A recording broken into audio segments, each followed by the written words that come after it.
weighed and measured. This is a serious project. It's No, it's not to be blown up. Hey now, you can't just go moving I don't things blame around you. willy-nilly Sugar on top? wherever you want. It's sad. I'm just kidding. I'm not a front row kind of person. Yeah.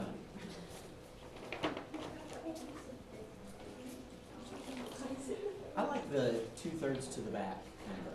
I like the very back. That's me. There's, looks like there's seats available. Yeah, feel free. No, I'll be good. Those chairs look like they could be more comfortable, I'm not sure. Oh my gosh. He's grown. You bet. What, is he in, I guess he's in school now. He was just a little guy. Maybe here. Oh, that's right. You're just on campus. I'll go see the boards. Okay. Yeah, and if you want to check out where there's that, I've been there, it's like, maybe. You good? Oh, I think we got it.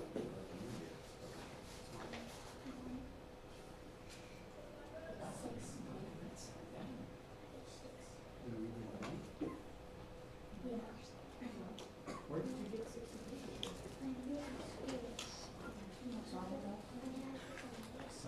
How are you? So far, so good. That wasn't good. Okay, so far, so good. Yeah. You guys had fun.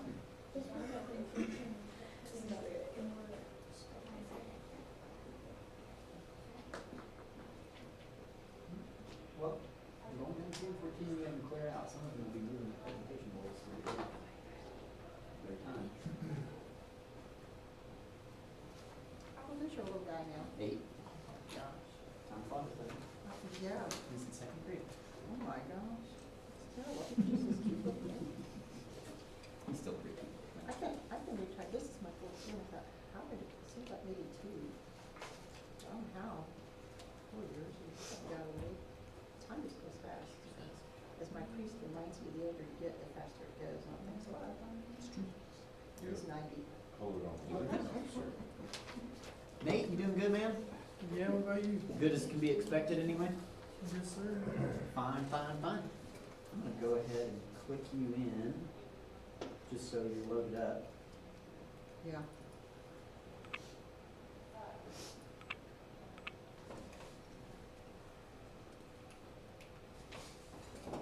Clicker's working. You don't have to hold on to it if you don't want to, but we'll set it right there so we're ready. I Alrighty. presume you're familiar forward and back and all that good Yes. stuff. If you get real stuck and freaked out, just let me know and I'll put it wherever you want it to be. Alright. It's going to be awesome. So. Got it. Yeah, 6.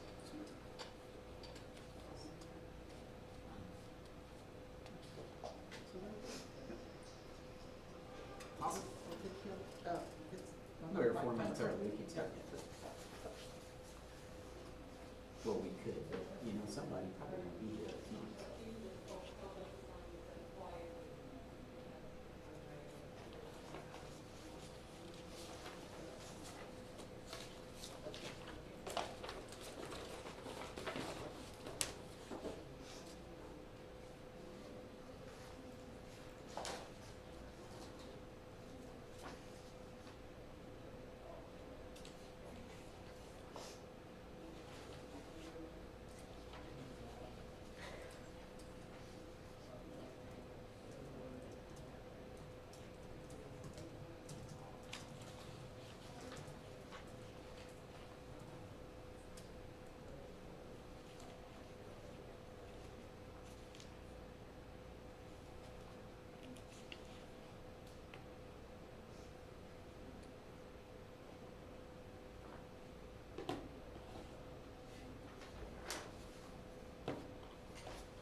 We should all probably make sure our phones are Yes.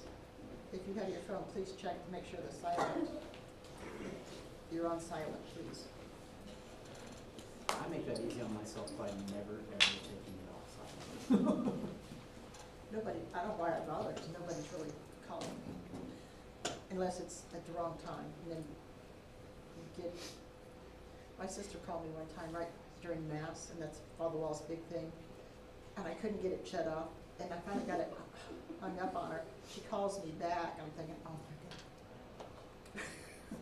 One time I was in I was in college, line for communion, and I was in college and we were having, I was in economics class, and some jackwagon's phone was ringing, you know, just ringing and ringing, and they're not doing anything about it. I was like, are they ever gonna get it? And then I realized it was mine. It was in the breast pocket of the jacket, and I had it slung back over a chair, a row behind me, and I felt rude.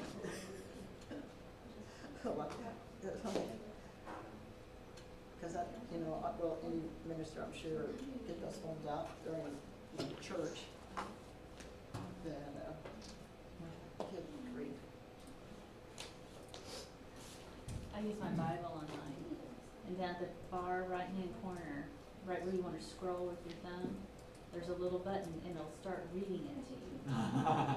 And I always hit that stupid little button, and it starts reading the text of the Bible to me in the middle of it. So you have to hit the button really quick and then. Depending on your class, you could just let, you know, kind of enlighten. I'm gonna have a quick peek out and see if we've got anybody kind of nearby in the hall that I think might be trying to poke in, and if not, we'll close her up and get ready.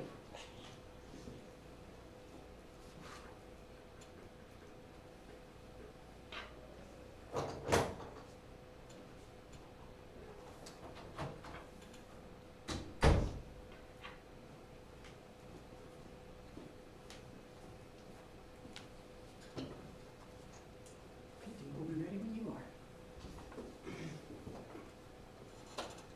My judges ready? As times get tough, finding your tools when you don't have no kind of organization, it gets hard, especially when you're a shade tree mechanic. When you're trying to find tools and you need to work on a vehicle that you have, it's real hard to look through a mess just like so presented on this photograph. As it took forever for me just to figure out where I was going to put all this junk into one spot so I could finally work on my project. My project has consist of multiple organization going through, and obviously a lot of work, such as going into depth about insulation and drywall. Hi, my name is Nathaniel Van Hooser, and refurbishing a tool shed was my product. When I first began this, it was a cluster.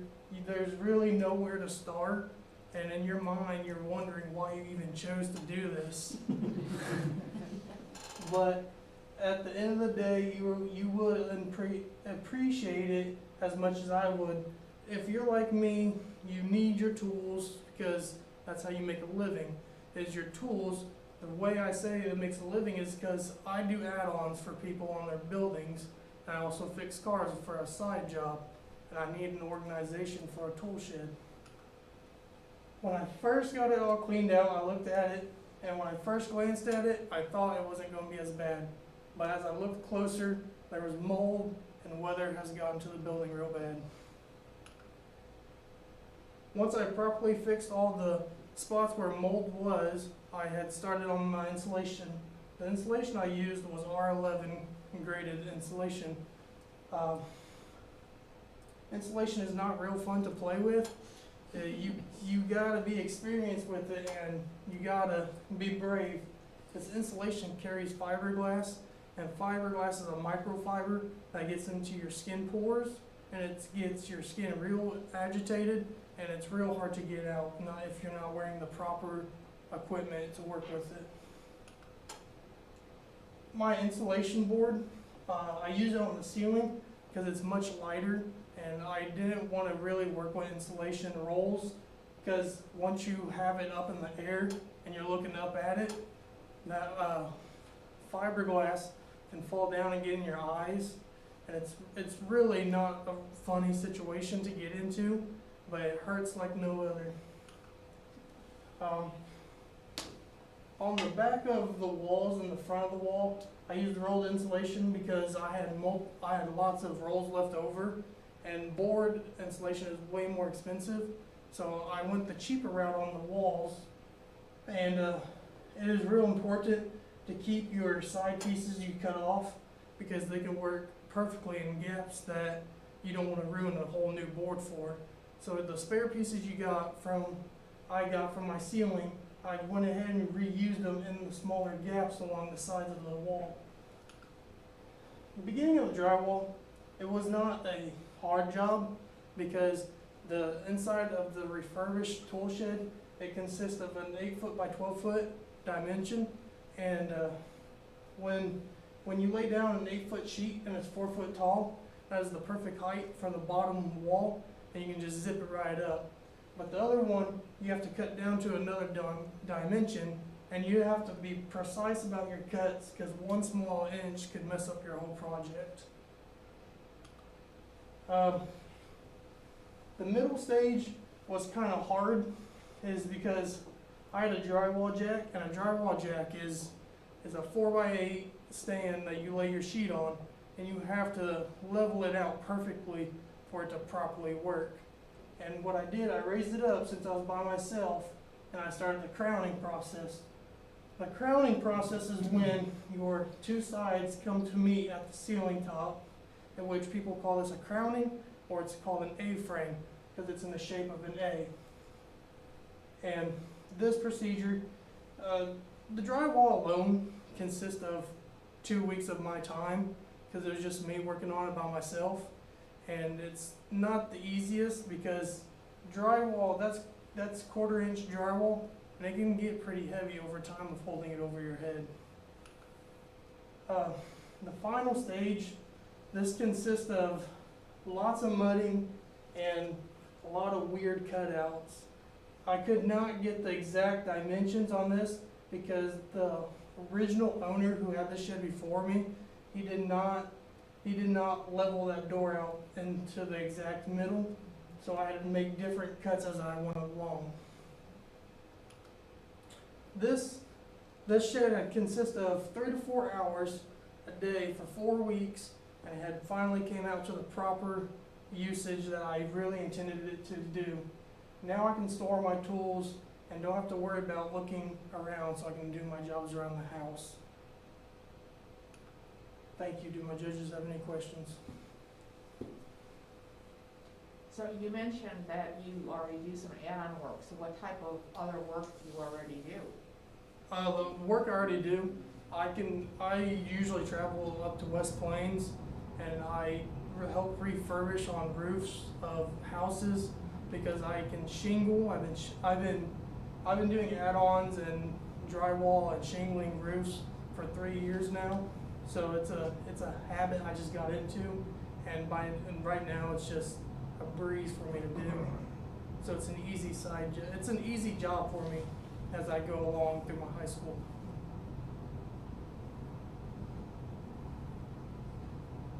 Yes. I did a little bit of building on my house and got interested a little bit in architecture. Did you run into a little bit of architectural research when you were doing this too? Yes, sir. One of my favorite architects is, going on a tangent, just test your research here for a second, if you humor me, Nate. So one of my favorites I looked up was Frank Lloyd Wright. A lot of people know him and stuff.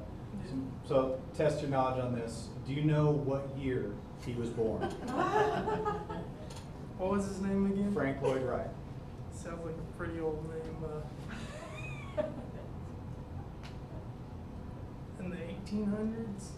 That's correct. Can you get a little closer?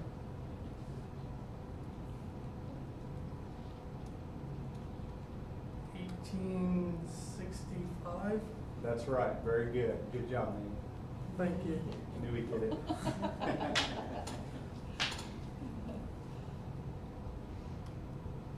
Yes, ma'am. Have you put your tools back yet? And if you have, how did you buy a system to arrange them and organize them, or did you build more shelves? What did you do? I have not yet put any of my tools back in because As in the very first picture, you could see most of my toolboxes and stuff were just beat up and they were broken. So what I had done is I spent a little extra money from Snap-on and I ordered some toolboxes, and then I'm gonna be going to a sawmill to pick up boards for shelving, because at the hardware store right now, it's almost sky-high price for boards. I was gonna ask about that with prices, the wood prices, because you mentioned in your paper about how high they've gone. Oh, yes. The only reason I could think about was why they were going so high is when we got big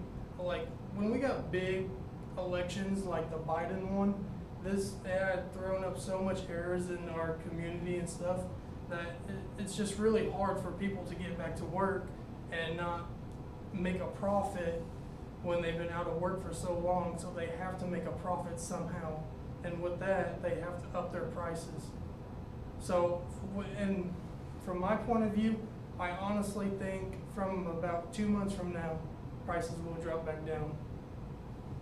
Does most of our wood products, like 4x8 shades or even the dimensional lumber, is that all manufactured in the US or is it imported?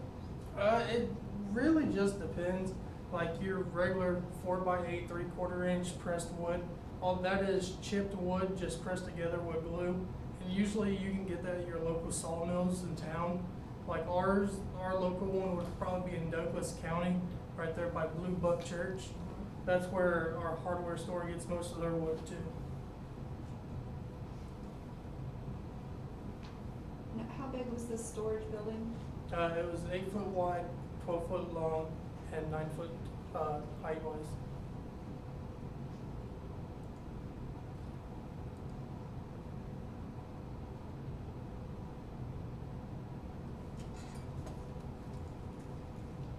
And obviously you enjoy doing this kind of work and you see yourself staying in construction? I see myself doing this as more of a side job, because here recently I've been at the South Central Career Center in West Plains trying to fulfill my welding job. Right.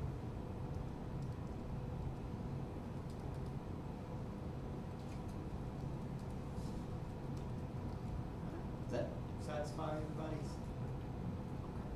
I think so. Good job, buddy. Thank you. No,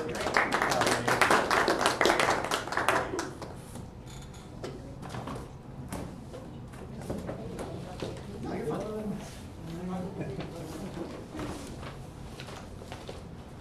I guess it makes sense to move that. Both sides are- You going now? I just like to stand on a cable.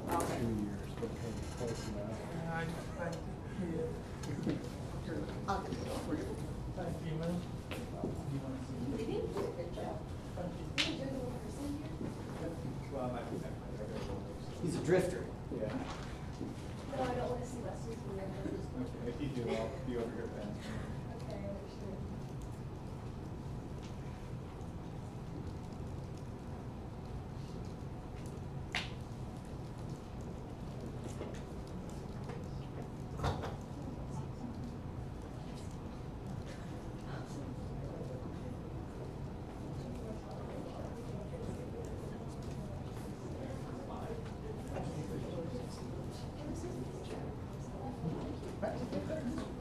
We gotta get Mr. Spencer hooked up.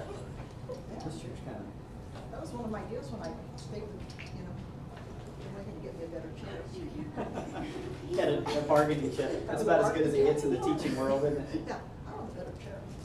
Well, that one was kind of shot over there. Did you take pictures of it?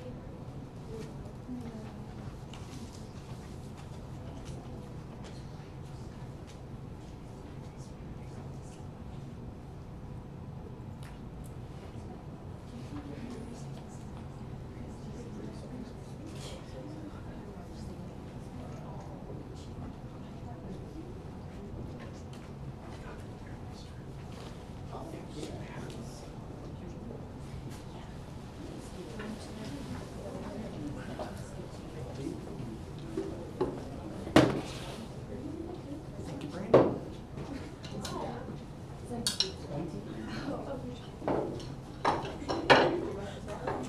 You're welcome to keep it. I can take it if You know, go ahead.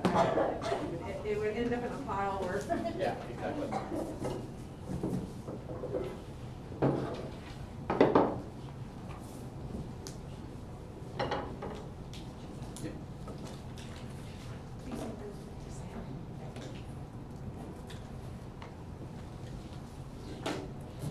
You guys really smart.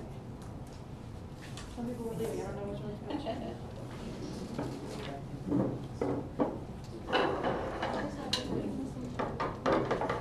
Oh, I gave you.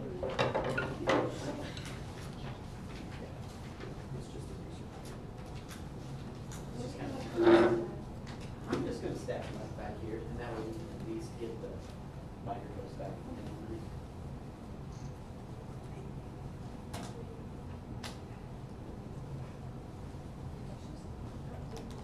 I just got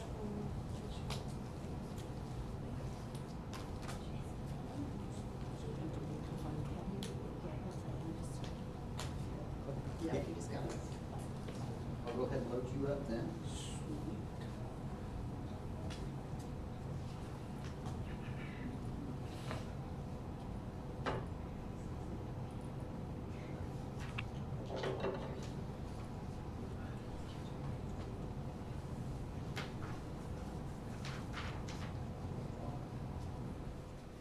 They typically start with a black slide, so that's. Oh, I was gonna say, Yeah.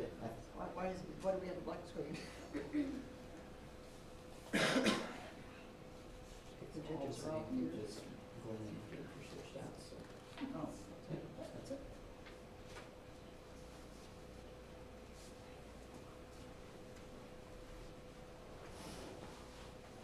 Julie's not gonna show. That's Julie's. Yeah, well, sure. Yeah.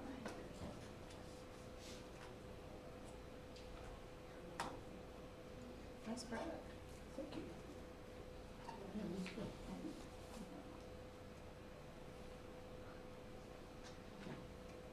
He's got several nice products. Good job. Thank you.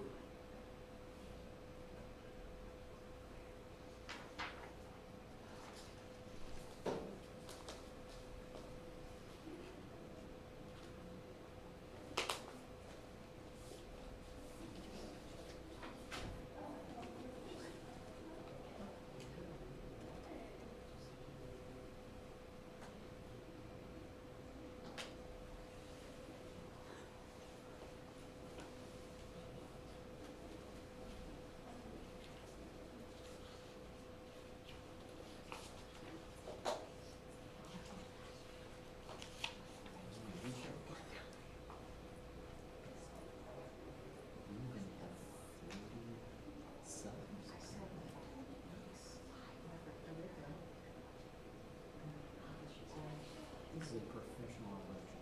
It's improved.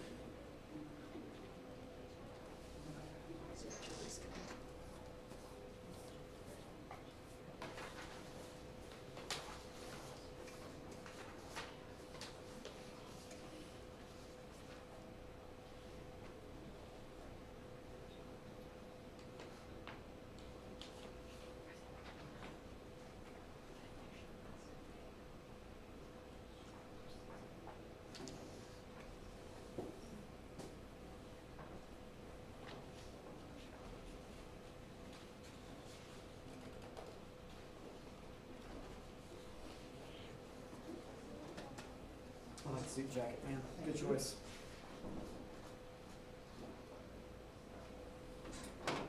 Dignified yet unpretentious.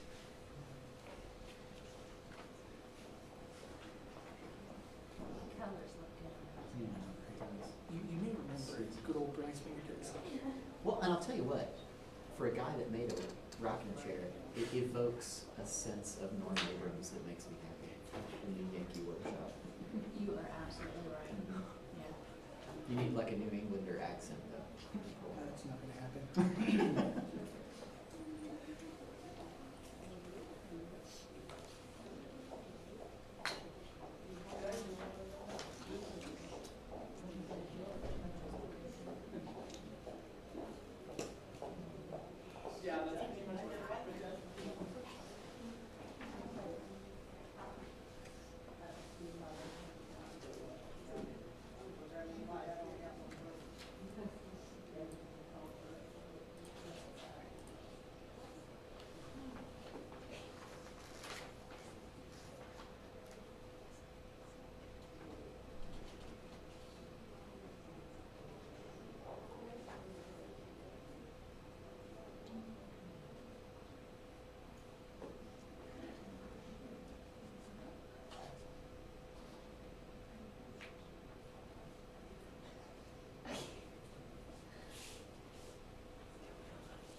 Oh. Oh. Let I me- mean, presumably you would see her probably out there.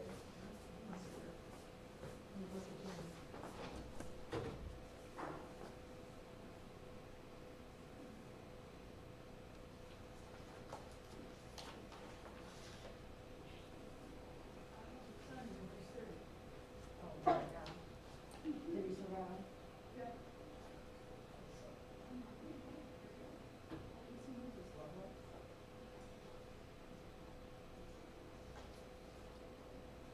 Is the minute up? You know, it just clicked out. Mrs. Lovelace might not be here. Oh, And there we have it. okay. Yeah, she's not in the hall. Yeah, she probably won't be here. All right, in that case, the floor is yours, man. Are my judges ready? Have you ever taken the time to stop and look at an antique piece of furniture and wonder, how did they make that? What techniques did it take to make this piece of furniture? And today, I'm going to show you some of those ways.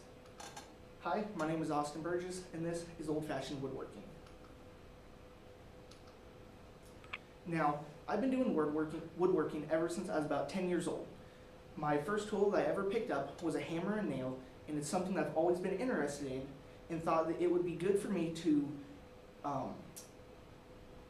fix and make better my skills and improve upon it.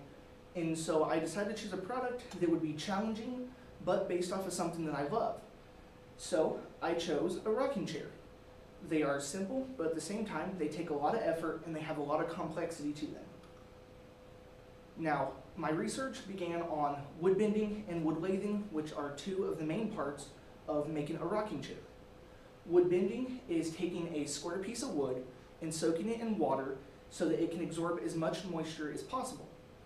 And whenever they soak in, when wood soaks in a lot of moisture, we know that it has a tendency to bend and can go into whatever shape it wants. And whenever heat is applied to it, it loosens the bonds in between the fiber and makes it malleable. So we have a machine that we use called a steamer, and it goes in a steamer for about 1 to 2 hours per inch of board. And whenever it's in the steamer, those bonds start to break apart, and whenever it's removed, it goes into a mold. This is where we then use a form of a jack or a hydraulic and a steel band to bend it around a mold, and it stays in the mold for about a week to 2 weeks for those fibers to start to harden and cool down. And once they start to cool down and harden, they take the shape. So what you do is, on your mold, you use as thick of wood as possible. So in this case, I used 2x12, and you cut out the shape of the rocker, and you fasten it stationary so that it doesn't move.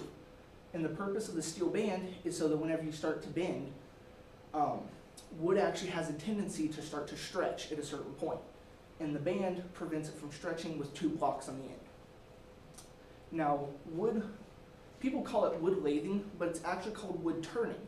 So wood turning is where you use a lathe and you take a square block of wood and you turn it into a round baluster. And some of the most common tools are roughing gouges, skew chisels, and parting gouges. A roughing gouge is used for taking the square and turning it into a round. It knocks down a lot of the uneven edges. And a skew chisel is used for smoothing out and finishing up your baluster. And then you use tools like a parting gouge to create either divots, dents, or in this case, pegs. And some of the things are like on this. You can go in and shave it down. Now, on my product, everything is handmade on this. Whether it's been bent, milled, or custom cut, everything is made from solid oak that come from a sawmill that I picked up for about 20 bucks for all my material. Now, altogether, I've spent about 60 hours making this piece, and there's a lot of trial and error involved in it.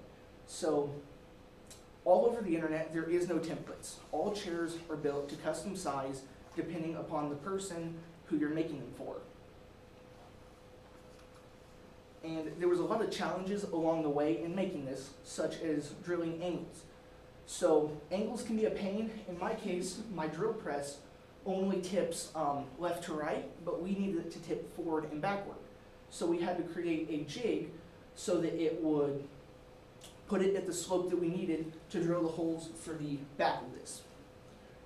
Weather was another big key because I started this in about November.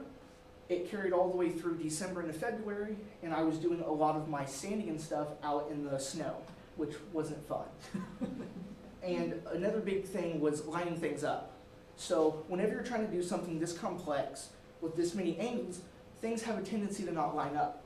So if you cut one of these angles incorrectly, it'll end up with the whole thing being out of square. So in my case, I had a little uh-oh where I cut about ½ an inch too far down and it threw one of my balusters off. Now I had someone ask, why would you not just cut and remake a new leg? This leg is actually 2 pieces of wood glued together that has been milled down. It would have taken about an extra week and a half to make it, so I just hoped for the best and kind of went with it. Now with this all in mind, I hope you can take something away from this and see all the unique talent that has gone into this chair. Thank you. Do my judges have any questions? It's beautiful. Thank you. Can you rock it? Yes. You, Show us, yeah. so I weigh about 270 and no issues at all. Scoop, pull it up. You're about to pull it up. There.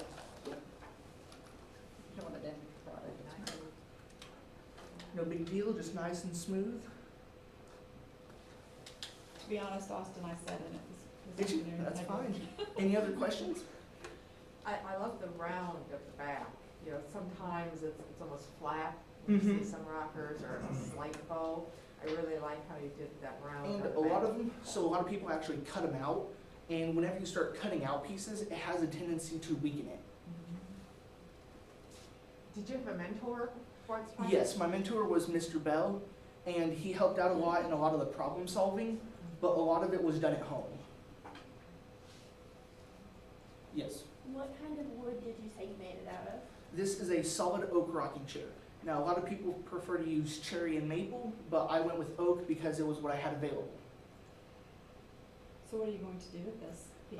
It will be given to my mother so that she can have a piece to remember me whenever I'm off in college and gone. So what are you planning on doing in the future? Are you going to continue doing something that involves woodworking? I've been planning on an engineer, but I'm really debating on it now, whether I want to be like a cabinet maker or get into some kind of field on that. I'm still kind of deciding at this point. What made you want to do a rocking chair? It's just kind of, I've loved woodworking, I wanted to challenge myself, and I just kind of did some looking around the internet and thought it'd be cool to make one.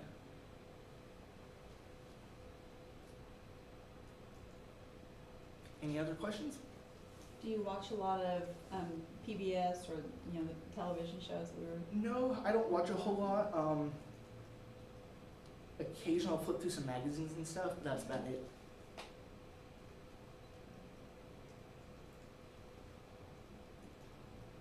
All right, does that satisfy everybody's questions? Great job. Thank you.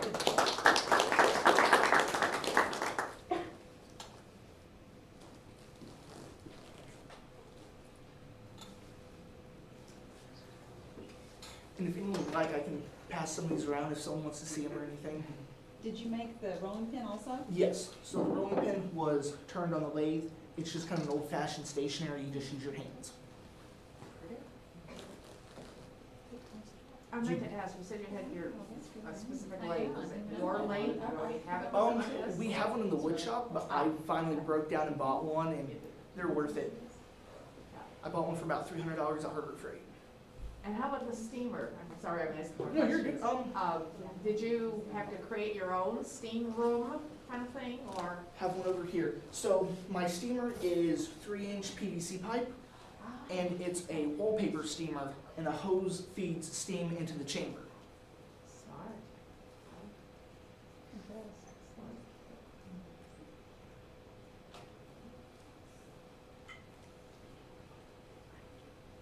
So you steam the snot out of it, and then when you take it out, you can bend it. And Mm-hmm. lot Would of you consider making any on commission? She really likes that rocket I really tech. like Here's that the thing, if I had more permanent setup, you bet I would, but since I have about 60 hours in Sure, it, that's a if, lot of, as if you take that time compared to money, the chair would be like $800, $900. Right. No one would pay that. exactly. But if I had molds and stuff, I would. It would make it go a lot faster and smoother. That's the mystery factor always, isn't it? The time Mhm. that goes into it. And what's cool is the fact that it's not mass produced, it's custom fit to everyone's own needs. Yeah, it's neat.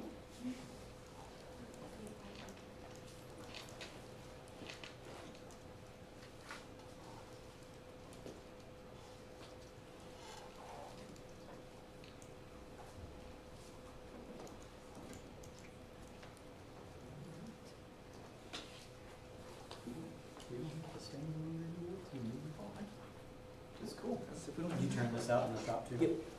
That took about 2.5 weeks to do. I bet. What do you treat it with? Mom did olive oil, so they make food safe resin, if you want a resin coating. I'm just gonna keep it like that, you know, kind of car keys, anything you want to do, put it on a table. Yeah, olive oil is Yeah. what Some use coconut oil. Yeah. The only issue with coconut is, since it's like chunky, the white stands out in the wood.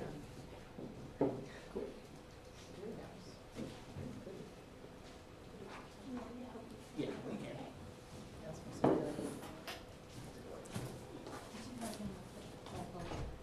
Over text message.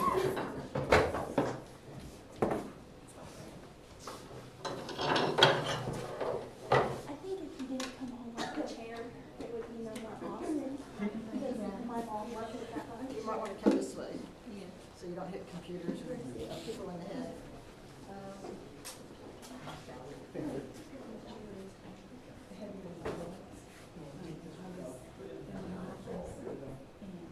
There's some students, I have 4 students who are at my table testing, and he came with his chair, and I just thought, no, I'll just put it in the and I'm just like, no, you're gonna have to do it. So he flew over. That's cool.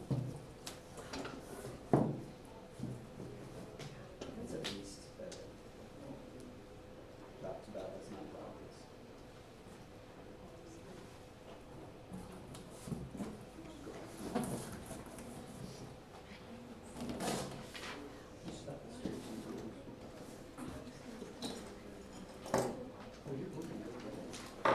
Yeah, I'll just take it. That's why we got two windows, so.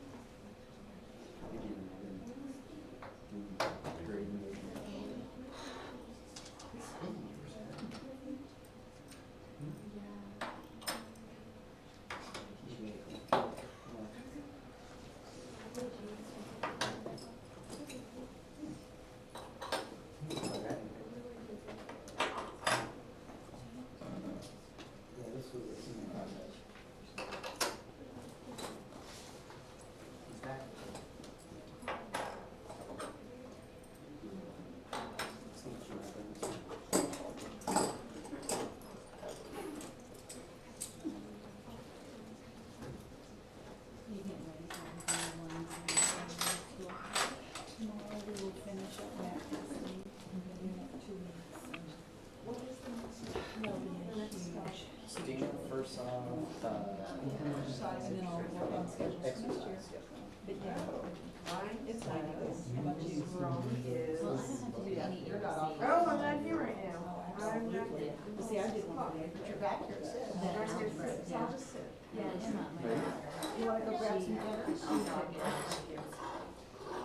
you get a freebie. Yeah. I don't know why.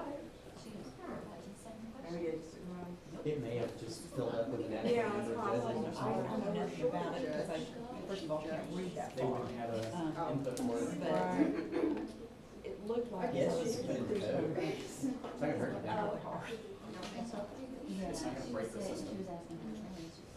Things, and they were all interested in Julie's cooking. So she can take Julie's. Well, she wouldn't even, I well, don't think she let's would see, need to. let's see if I put my coat in. I think it good word. What is his ID? 1202. Only way you know is to try, right? That's right. And he is short a judge, so that would be helpful. Yeah. Didn't let you do it. You could just put in standard codes and speak Just keep filling. A mystery judge. Yeah. I had thought about that for the previous one, we could literally code it for somebody, but. Are you judging this? I'm not.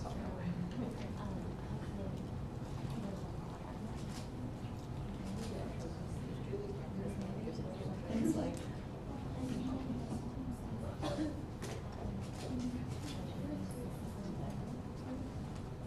Check out your metal collection. oh, yeah.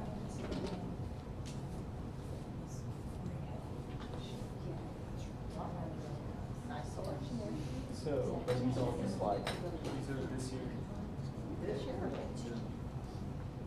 Oh, you guys just got back from this meeting, so they didn't waste any time getting those medals out. Nice.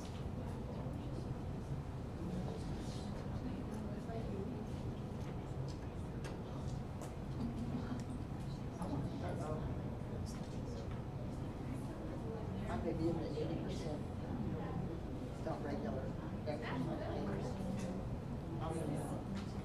But after certain ages, I might be in the 80%. You know what, just, whatever. Yeah. Whenever the cold hand of death comes, we'll just take it. There's no good this. Yeah, we got 4 minutes. Just for Yeah, exactly.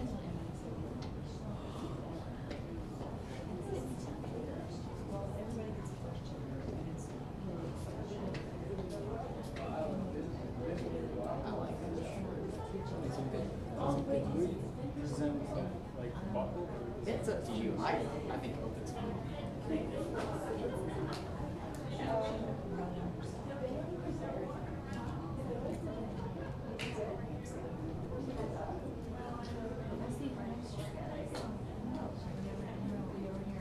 My daughter will be in high school next year.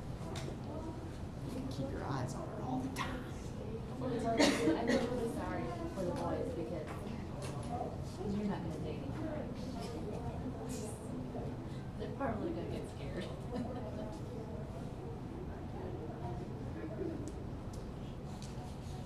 I was thinking, I was reading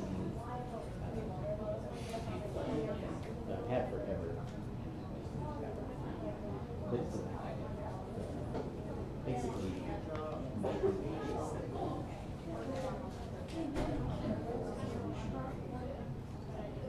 working a lot. It's so sophisticated.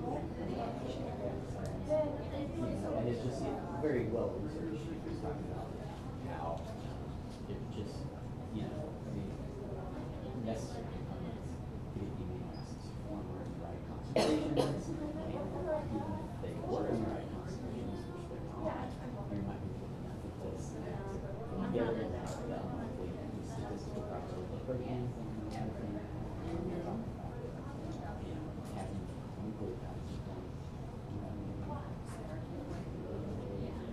and basically all that chemistry, he was talking about specific elements of it. Study and the phosphorus and the would combine so quickly because water phosphorus to make the necessary steps. Where do the phosphorus have to get from bacteria that consume water to produce phosphorus? The bacteria can't create life.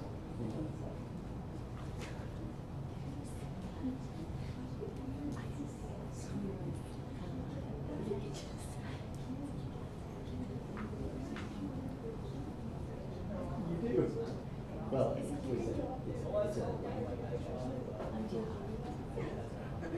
anyway, I was reading that today and I was like, thinking of chemistry and biology classes all along the way. With all the biomedical classes that I took in my undergraduate,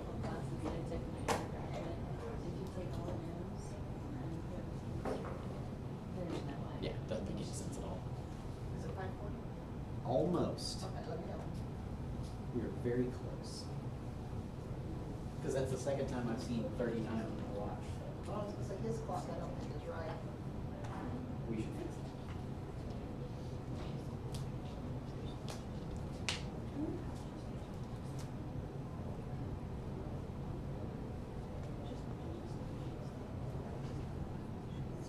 I say let's do it. Okay, so we're ready when you are. Yeah, go ahead and grab.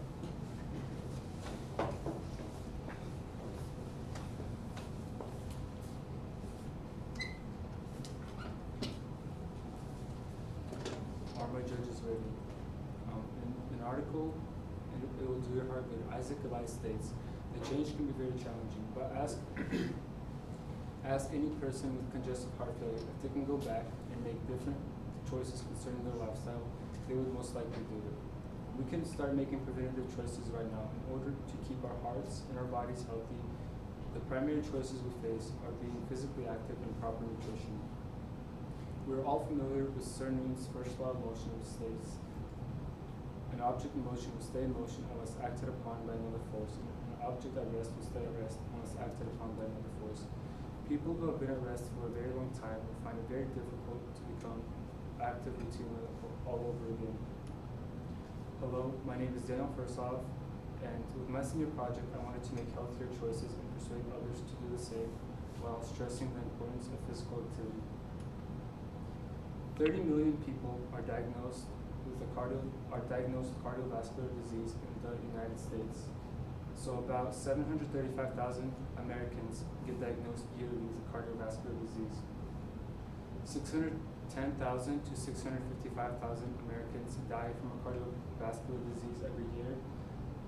Every 40 seconds, someone in America has a heart attack, and every 36 seconds, someone is diagnosed with cardiovascular disease. This graph demonstrates how heart disease and stroke are two leading causes globally, and this graph displays deaths in billions. But this is preventable. You're 80% less likely to get cardiovascular disease by just not picking up nasty habits like chewing, drinking, smoking. There are many psychological benefits of physical activity. It helps us better prepare and deal with stress. Not many, if any of us, live a stress-free life, whether it be turning an assignment late and having bad recovery, to failing a test and having your grade tank really bad. Some of us pick up nasty habits like listed before of chewing, drinking, smoking, and even comfort foods. People who do not pick up these habits also can prolong their life on 10 years on average. With these habits, you make your higher blood pressure, which leads to cardiovascular diseases. Hydration is really recommended by that. With better hydration, you have better quality sleep and better cognition and better mood overall. And with sleep, you're able to deal with stress better. Motivation. People who surround themselves with a positive peer group are more likely to do well in school and any sports surrounding them. They need to find someone who will push them to excel at every move. Like if you're doing sports, somebody who will make you bench more, somebody who will make you squat more so you can become faster and improve your team overall. Having a positive attitude helps in every aspect of whether it be your life or you doing sports. Just being there in the right mindset to achieve something better. Being active prolongs life. By being active makes you feel better and gives you more energy so that you can go on throughout your day. Promotes your interpersonal skills are better by when you do track and basketball, you travel a lot more and you meet a lot of different people who can become your friends and who you can compete with in college and later years to come. And body image. People who work out and people who don't work out, there's a difference by that. People who work out, they see themselves as better, a little bit better, and they feel better about themselves. Nutrition is very important. We can only be as healthy as the food we put in ourselves. cardiologists recommend to get a goal is not motivated by the society around you, and they recommend to pick up hobbies so that you can be physically active as you grow older. Like 80% people who are not physically active tend, by the age of 65, 80% of them lose like muscle in their bones. Fitness is not about being better than someone else. It's about being better than what you used to be. This pertains to me by, even if I know the kid by me who'll be like in lane 4, if that's the fast lane, I know he runs faster than me, but like, I want to get better by beating my own PR and moving forward, so eventually I will be better in the future. With my senior project, I made a website where I like logged in like the workouts I did with body conditioning here in school and the workouts I did on my own time in the gym. Here are on the top are examples of what I did, and some of them are what we do here in school. And here are lifts that I improved on here in school, which helped me increase and be better in track. And on the corner here are like post-workout drinks and snacks to help make you bigger if that's what you're looking for. Track and basketball are more than a sport to me. With this senior project, I started, like my interpersonal skills grew. I did not play basketball outside of school, and with this project, I started going to the West Plains pool courts. I started playing basketball there, and I've made great friends there who I still talk to and play today. Here are 2 hurdle pictures. That's the main event I do in track. I do the 110-meter hurdles and 300s, and I've had a great season so far, and I hope it continues being good for me. Personal records I've achieved this year are 110-meter hurdles. I've went from running 18 to 16:24, and I'm trying to close in on that school record, which is at 15:40. 300-meter hurdles, I've also increased from a pretty big gap from 47 to 43, and I'm trying to get to that 41 mark where the school record is set. This year, I decided to do another event that I've never done before, and it was triple jump. My first meet, I jumped 36.8 feet, and it wasn't that great, but my next track meet, I got 39.8, which placed me first for that day. Here is a picture willow relays where I placed first in the 110-meter hurdles, and me doing long jump where I placed second that day. Challenges I faced along the way. Making a website was very difficult I have not made a website before, and the first website I made proved to be a bust, and I didn't really like how it looked, and my teachers who saw it too said I could do better, so I made a different website where I put a lot more information and a lot of workouts that I did. Getting people out to come out and like play basketball and go to the gym with me was very hard, for many people have work and other priorities they have. Not exactly super loud. In a classroom setting, I'll be in the back, like not super talkative, but when you get me in like a track setting or a basketball setting, I'll be one of the loudest people out there. Driving proved to be one of the biggest difficulties by that.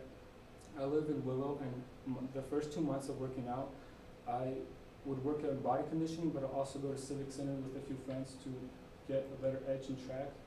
And also playing at the pool courts was also had to do a lot of driving to do that. With this senior project helped improve my interpersonal skills, like going out and meeting new people and making new friends in track and on the pool courts playing basketball with random people. With this project, I started making healthier choices, which helped improve my track records, and I hope this convinced others to be more physically active too. Do my judges have any questions?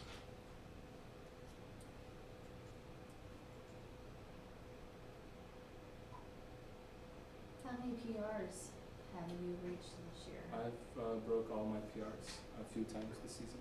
A few times. Wow, okay. What do you think about energy drinks? I personally don't take them. Like, I don't know, my parents were against that. So, and like nutritionally, they're not really healthy for you in the long run. So I don't take energy drinks.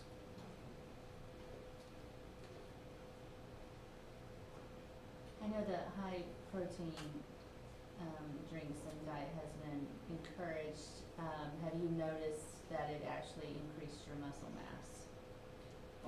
I honestly did not drink that much of the protein drinks that I had over here. Like, the only ones I drank were the ones I made at home, so it wasn't like something that you get out of the store.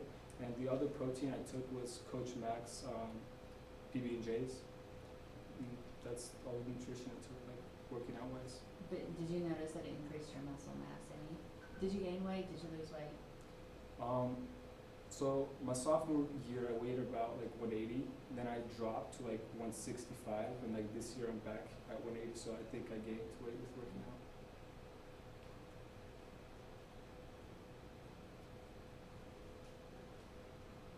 How high are the hurdles you'll be jumping? The 110 hurdles are like 39 inches, I believe, and the 300-meter hurdles, they're one notch below that.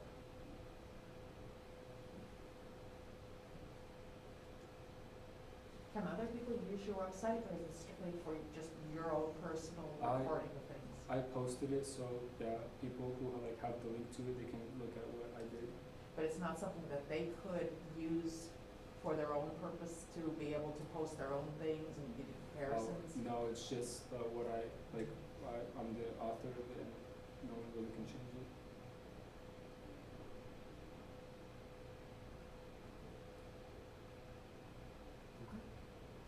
Good. Excellent. Good job.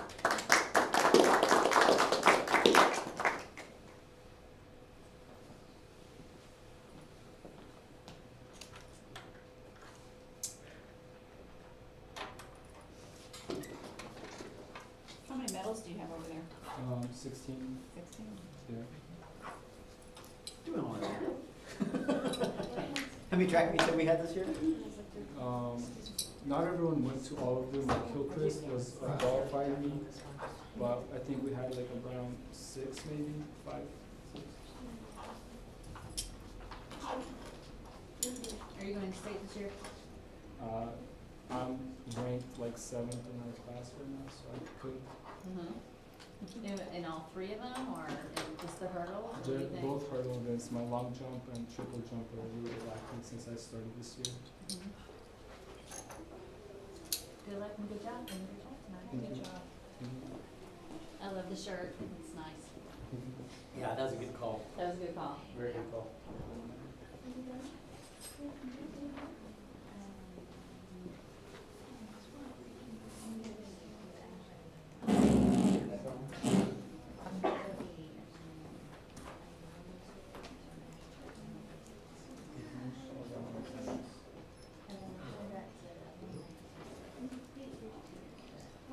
You want to hold on to the paper a little longer, or are you ready to turn?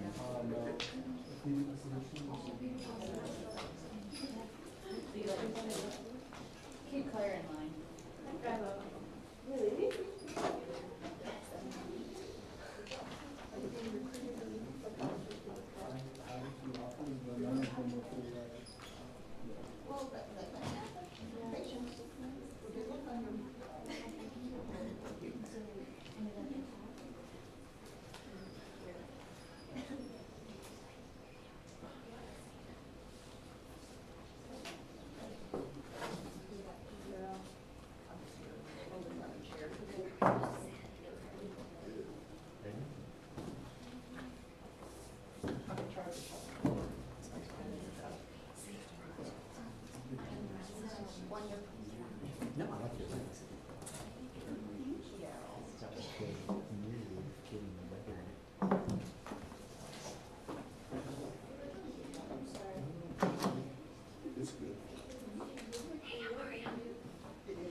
Game's over here?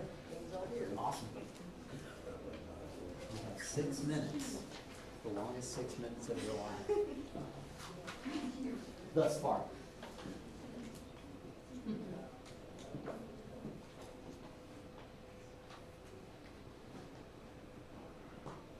Yeah, I think it'll be a lot smaller than this, all these chairs. They might be getting smaller. As you revive them that way, probably. That's what it is, right? Yeah, well, that's what, we'll go with that.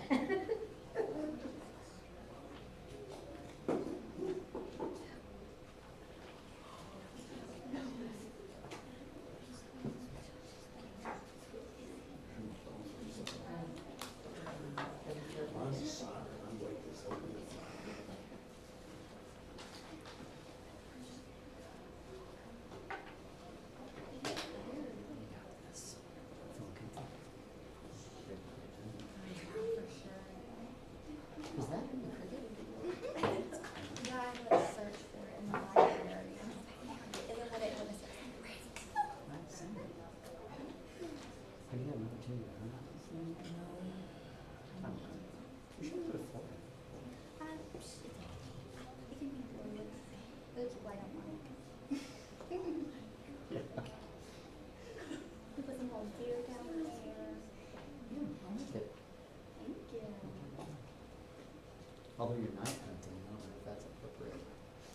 Who says I'm hunting at night? There's not That's true. a That's spotlight true. on there. There's no guy in there. There's no hunter.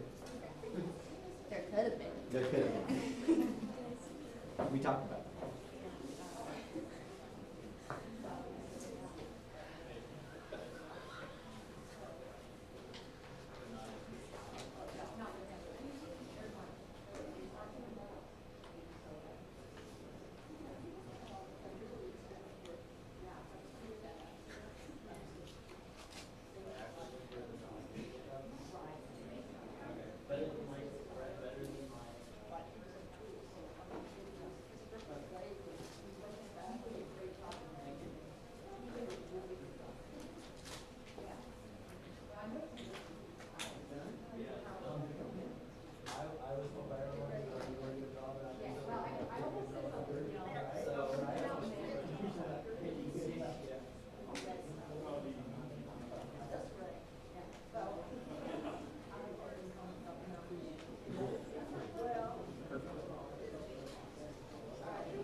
Two, 6.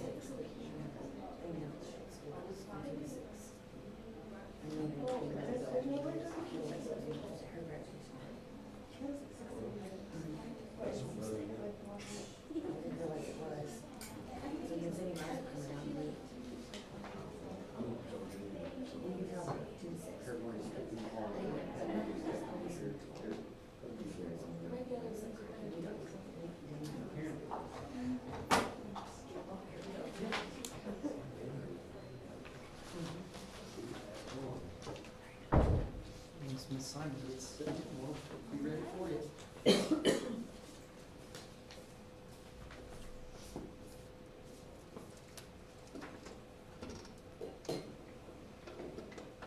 Are my judges ready?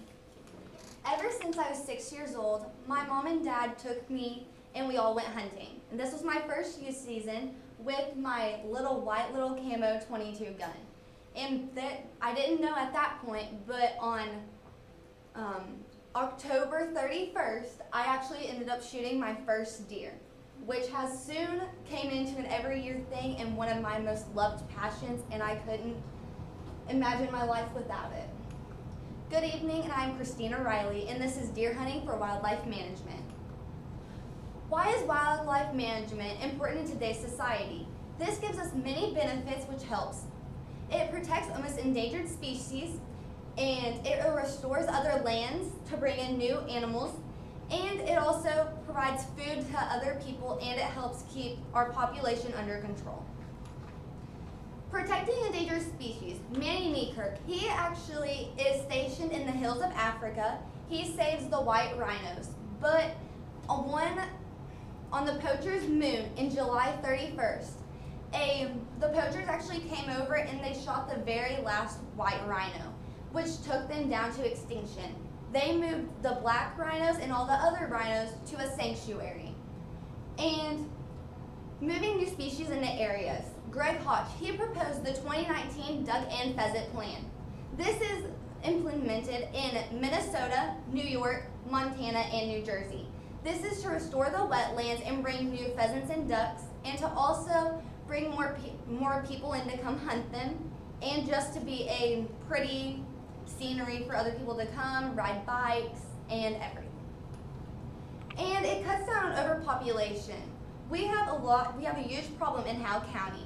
And for us, we like to, for our farmers and landowners, we will take our vegetables and fruit down to a farmer's market, and sometimes we might not even be able to, so our income will go down.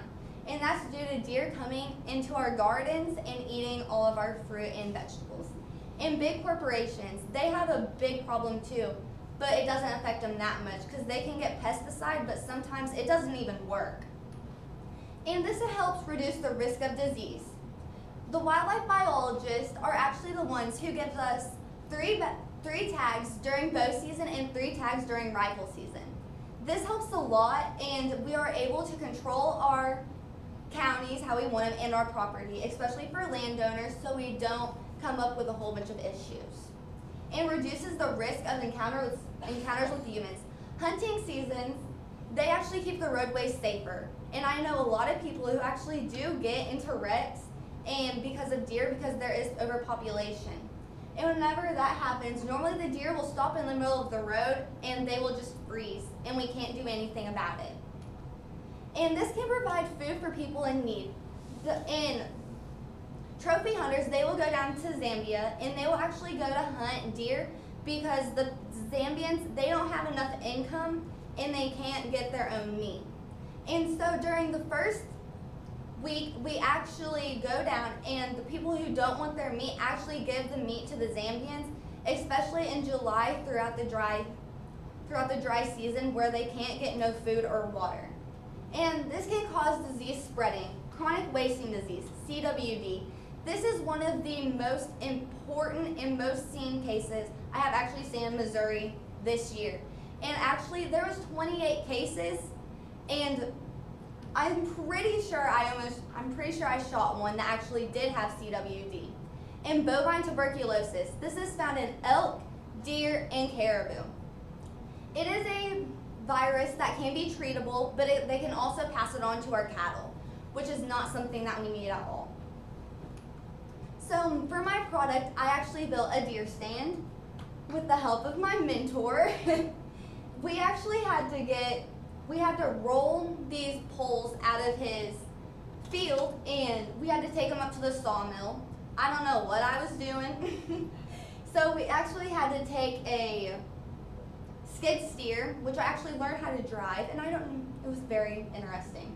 We had to cut our telephone poles into 5x5s, and we cut them 20 foot long. And my My stand is actually a 6x10. We use T111 siding. It has a slanted roof. It is 6 feet in the back and 7 feet in the front. And we ended up actually taking a whole bunch of insulation and putting it everywhere to keep it insulated. And we actually ended up putting it on the roof. And at this point, we ended up getting it finished. I ended up staining the siding T111, and we put the little corners on it so the squirrels can't eat it. We actually took our poles back on like this trailer, and we put them in 3 feet in the ground. We used rocks and dirt, and we packed it in for a very long time. I was actually the designated rock picker, according to Kelly Hines. And I ended up having to shovel some dirt and pound a whole bunch of stuff. We had to go back to my shop, and we actually had to put it on this trailer. And it wasn't very easy. We had to find a whole bunch of scrap lumber and put stuff under it so it wouldn't hurt the bottom of it and crack it. And then once we got it back there, we actually got the tractor and we lifted it up 13 feet tall. And my challenges were time management. Due to weather in February from the 2 weeks of winter we decided to have, we could not get together because the roads were not safe. And also my dad had open heart surgery and no one was allowed to come over, and that was one of my main struggles. In measuring the structure, I am no carpenter and I don't know how to read a tape measure. He tried to teach me, but I just could not get the hang of it. In my height, I almost fell off a ladder trying to screw in the screw, and that was not very easy. And I was even on a ladder and I almost fell off of it. And taking the stand to my spot, that was really hard because that tornado, whenever it came through during our quarantine, we had trees all down and we actually had loggers come out. And our roads were not good. They were very muddy and slushy. And they had to pull me out because I'm honestly not a good driver. Like I said before, deer hunting has made a huge impact on my life, and I love wildlife management, and I would love for other people to get into it. Do my judges have any questions?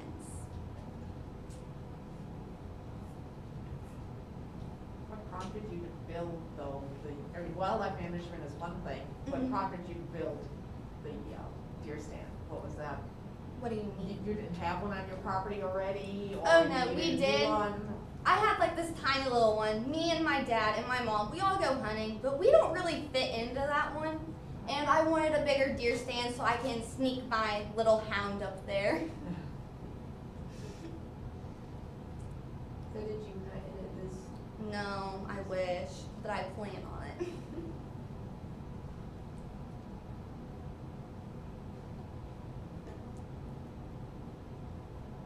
you plan on going into wildlife management? I'm thinking about it.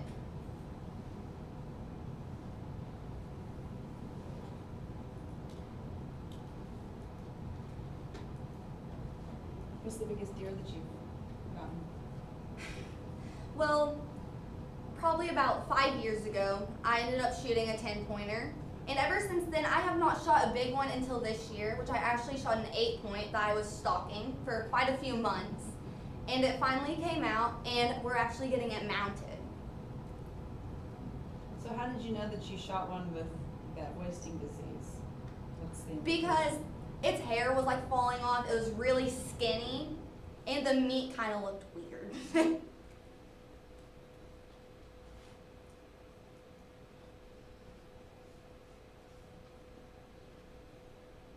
Any other questions? In that case.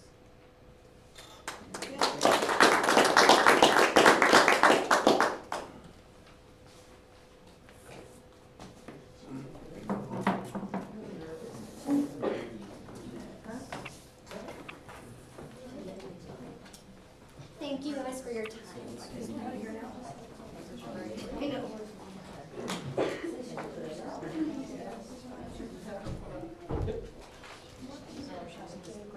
She needs a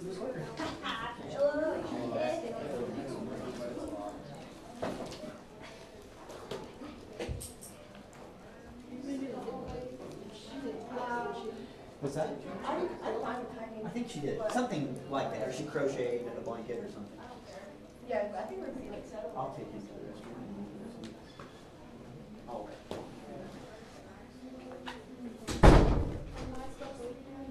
Uh-huh. We're gonna-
Oh, yes, come on here.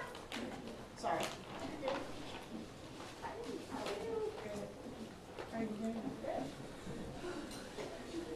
I covered up my tomatoes. No.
Yes, it is.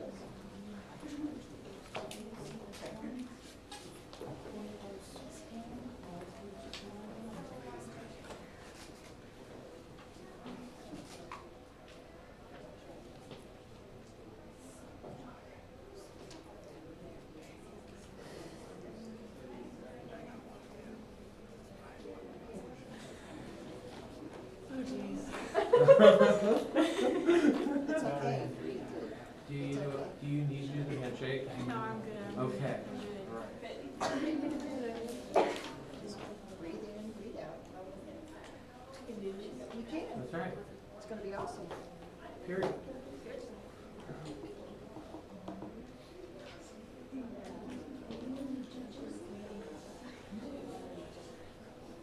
Okay, let's see, Julie's not here, Mr. Spence is not here, Dr. Smith, Mrs. Gunn is not here. Are you Christy? Yes. Okay, you're here. So we're looking for We're early, we Mr. got 6 more. Hey, they better get on it. None of this tardy business. That's right. You can't get started every day. They'll get a ladder mount on the door. So Maggie, that means you can count them trying. Yeah, about time. All the talks I've had with you. Thanks, yeah, I was here on time. He was early, so we should get points for being early. Okay, Make sure your phones are off, please. If you haven't done that, please put them on silent. We don't want to be distracting.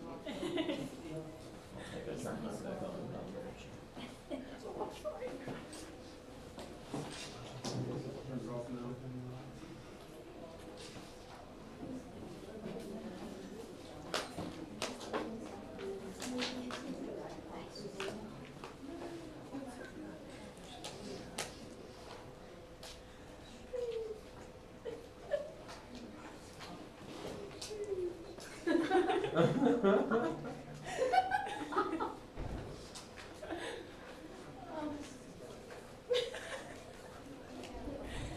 faith in me, Tina. Oh, I did.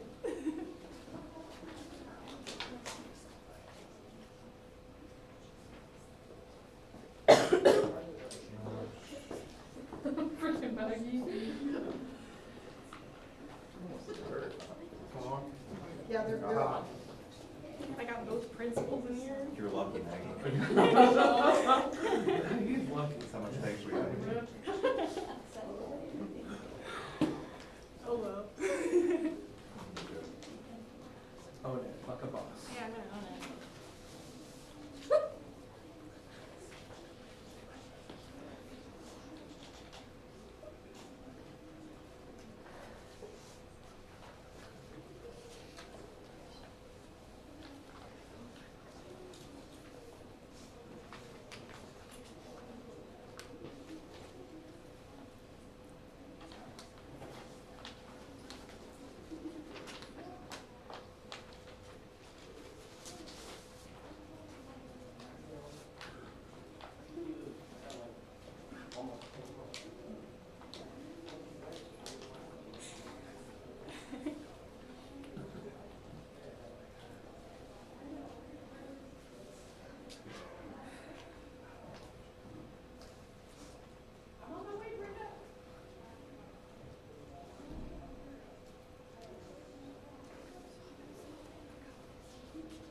I wish Ethan would have made it. Darn it.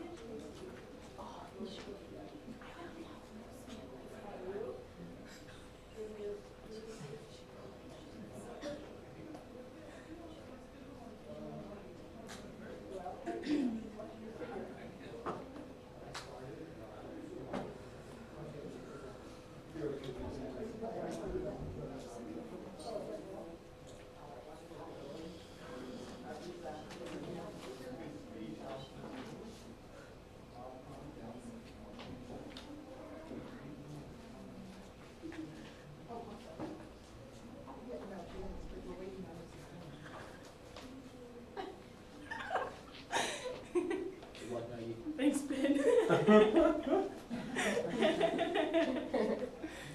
man.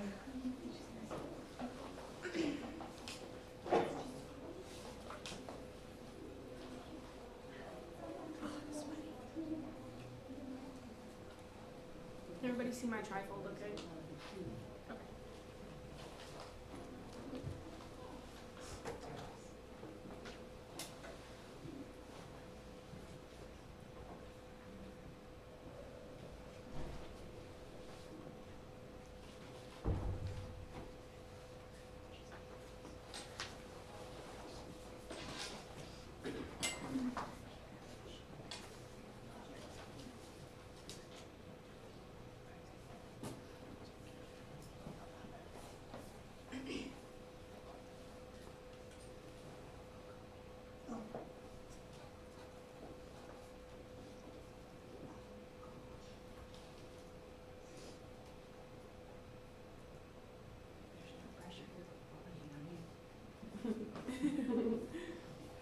I'm ready to do something.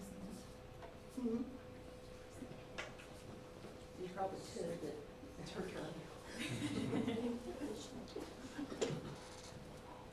Set. Ready?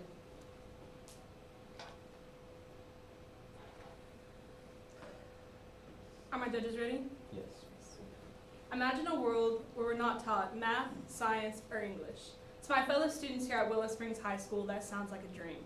But to my judges in the room, we both know that would cause serious issues. We wouldn't have jobs like teachers, nurses, doctors, and several other occupations. Now imagine a world where we're not taught fine motor skills. Seems like it wouldn't be that big of an issue, but in reality, it would have major repercussions. My name is Maggie Graves, and today I'm going to be talking about the importance of fine motor skills in early childhood education. What are fine motor skills? Fine motor skills are the activities we do with our hands. These are different from gross motor skills. Gross motor skills are movements with your whole body. So running or kicking a ball is a gross motor skill, while typing on your phone or starting your car is a fine motor skill. When I was a junior, I spent a lot of time in kindergarten classrooms. While I was there, during my time in A+, I noticed that a lot of time in class was spent working on advancing and developing fine motor skills.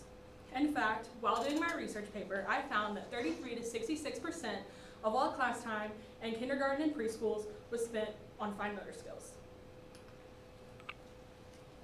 What would happen if we weren't taught fine motor skills? Learning would become significantly more difficult. Kids would struggle using pens, pencils, scissors. In a society like today, where we do a lot of our education virtually and online, we wouldn't be able to type or use the computers.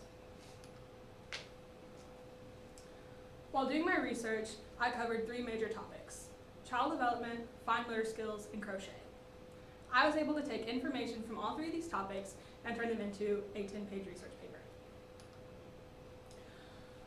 Starting with my first topic, child development, I'm going to be discussing different milestones at different ages in a child's life. At newborn, babies are helpless without the aid of their parents. They can't really do much and rely on their caregivers heavily. At 6 months old, babies are able to move their head around and respond to the voice of their caregiver.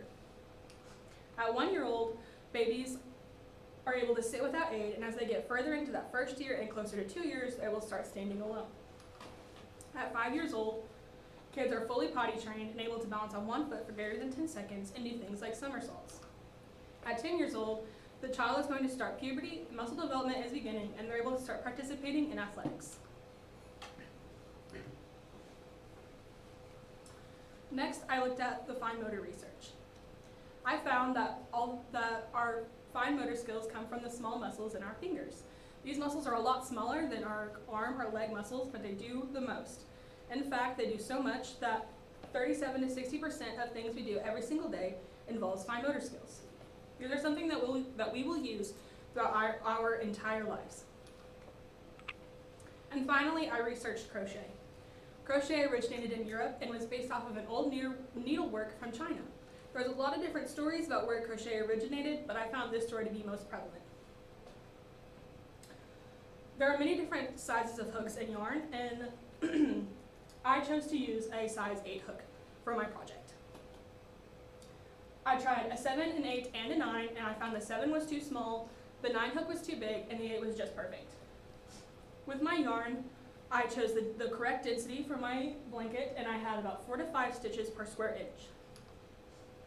For my product, I did a tri-colored crochet blanket. On my blue and pink sides, I had a double crochet stitch, and on my gray centerpiece, I had a treble stitch. When you start any crochet project, you're going to have a chain.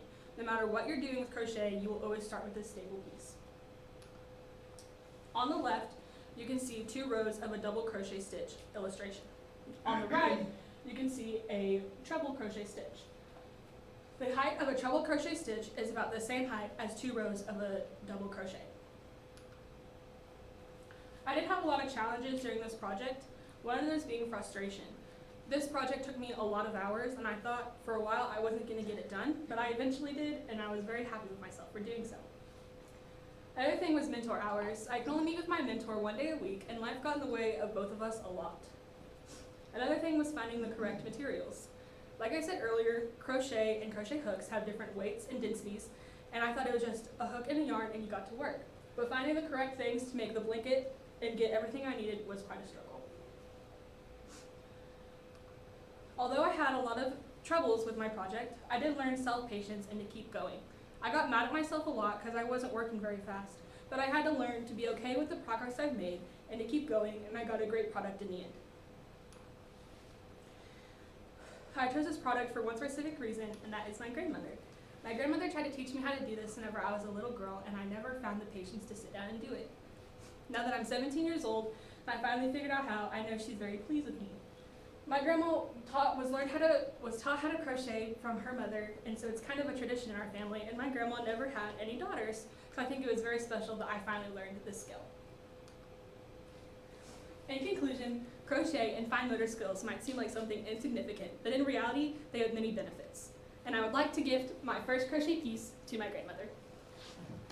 Do my judges have any questions?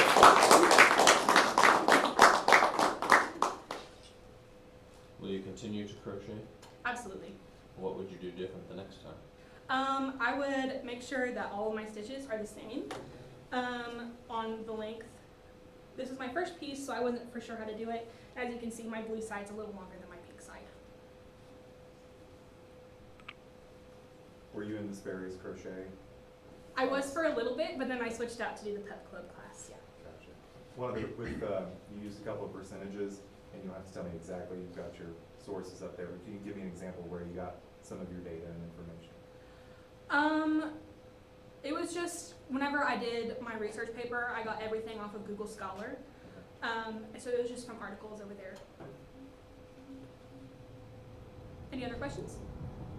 Who would you mentor? Miss Berry, here in the high school. Yeah.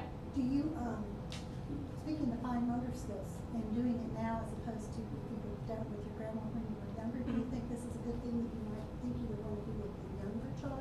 Oh, To absolutely. help their fine motor? Yeah, not only with just younger kids, but with the elderly too. I know that it can aid in preventing arthritis if you start doing this as you get older.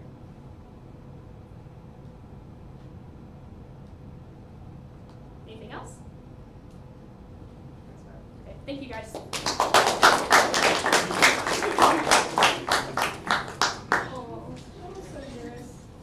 I know. I'm so proud. Proud mom moment. Thanks.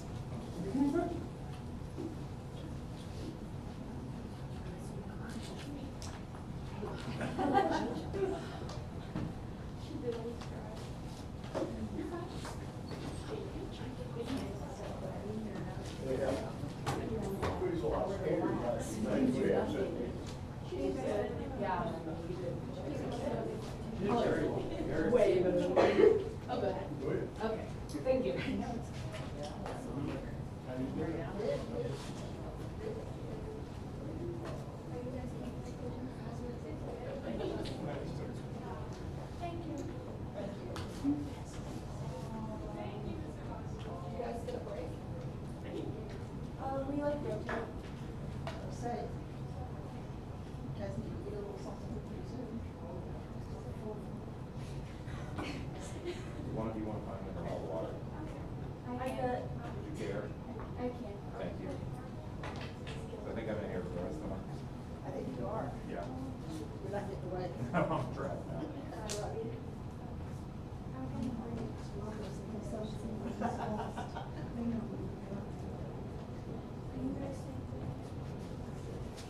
I am.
We're switching it up, Jack. Max, do it. You're leaving and Max Max comes. down. Well, We don't want you guys to do anything together now. I know, we had a time, I thought he was joking. Because we just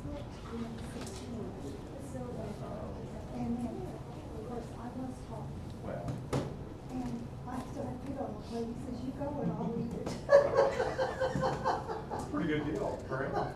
Well, we didn't have to waste it. Oh, there you go. That's good. But we were already short a judge, and I didn't wanna Well, be I short too. seriously, you know, the time went really fast. It does, yeah. Yeah, it does go fast. Yeah, it does. And I went over there, you know, my break. Yeah, I'd probably 20 be here minutes is earlier not than. long enough. Yeah. well, and you know, this is, to be honest with you, once I told Matt.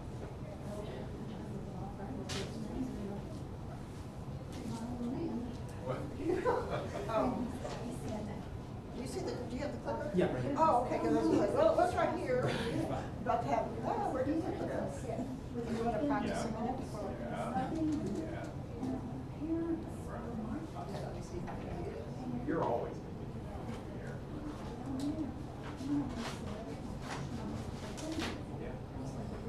Yeah. Okay, you are Drake Miller. Drake Miller? Okay.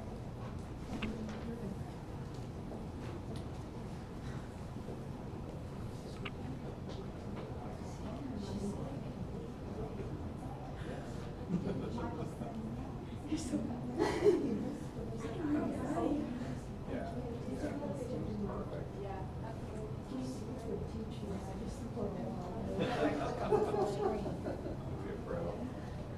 You probably can't do it. Just take it to the Oh, okay, all right. Present? Tried that. It says you're gonna, okay, wait a minute, we might need technical assistance here. What do we click on for full screen? It doesn't work when you just click present? There you Oh, there we go. I don't- I was clicking on the arrow and it was Oh, doing something else. trying to do something Okay, else. so if you want to practice a second or two, well, yeah, well, you've got like a good 5 to 8 minutes. Well, they're probably on their way. Yeah, he's got a little time, right? Oh, yeah. Don't sweat it. Yeah, just relax a bit. You might want to breathe a little bit. I'm not that nervous. Okay. There's there. Okay. Hi, is this your son? Yeah. Really? Oh, I know your mom, like when she was like, when, I've seen you in a long time. yeah. She was just a He's little sitting, guy. yeah, he Like- lives on a computer, that's for judges. Yeah, just any desk besides one with a laptop.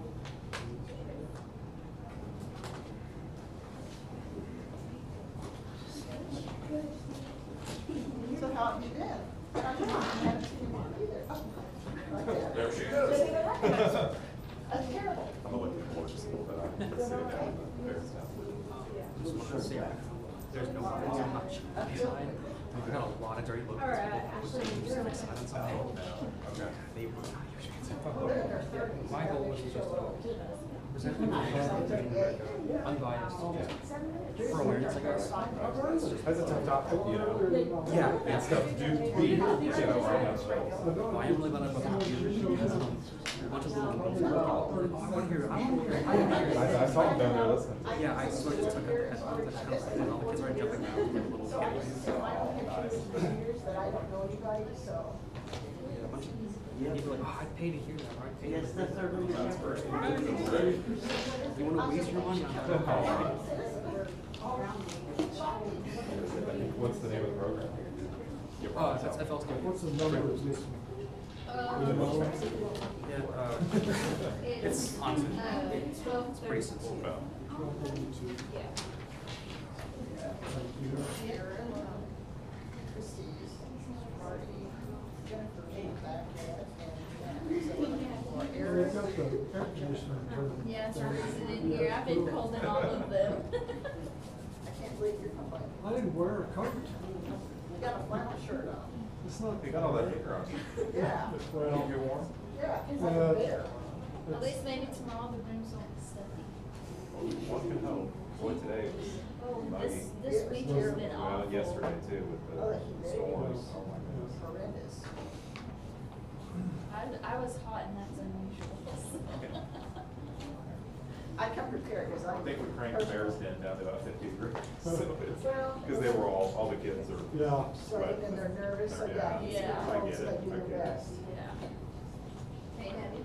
How are you, Belle? I'm good. So I'm assuming yours all went well? Yes. Couldn't get the computer. Fine. I He's said, a bit wait. of a natural at it. Yeah, he's got it. Yeah, yeah. I wasn't worried. Where's your rods? You're out here fishing. There's no rods, they're just clears. Yeah, I know. You know this guy? I think you mostly just wanted to talk. A little bit. If you know, have not. It turns out there's actually a limit how many people can get in here, so I need all of you guys to get out a little bit. No, I'm joking, I'm joking. Are you good? No, I'm not. I'm just. Did a good job explaining what he's doing. It's just a good for Yeah.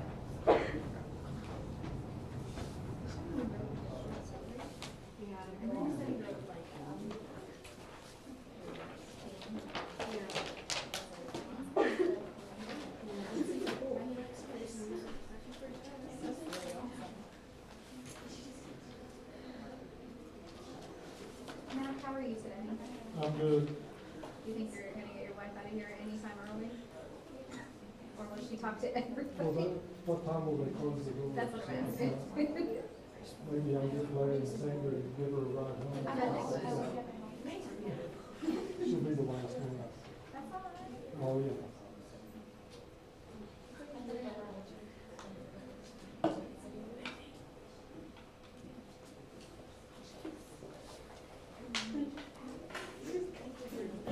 This was my classroom.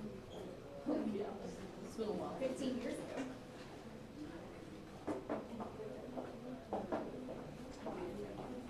Should I say headphones? Yeah, we didn't get one. Like, I take pictures in here? Somewhere. Hey, do I have papers? I'm okay with pictures. Take pictures? What? Are you okay with people pictures? I mean, it's being live streamed, so it doesn't matter. Might as well. Yeah, I'm fine with it.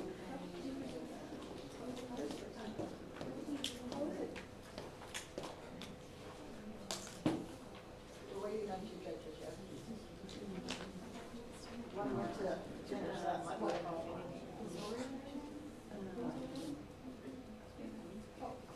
Oh, there's one. Sorry. So we're still waiting for Aaron. Aaron, do you come?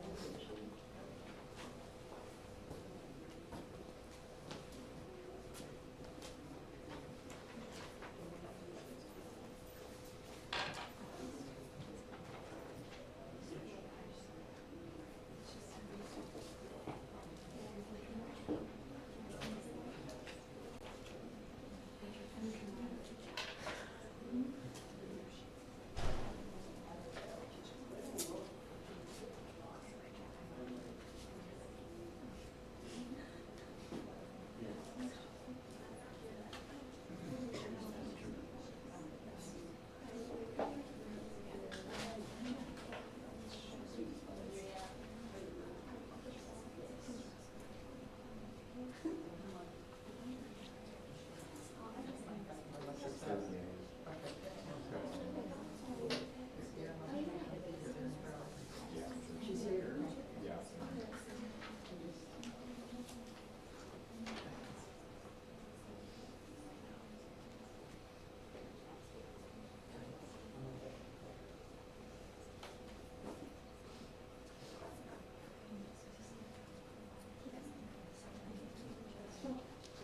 Did everybody successfully get into the judging thing? Yep. Awesome. We can take another 30 minutes if you'd like, it's fine.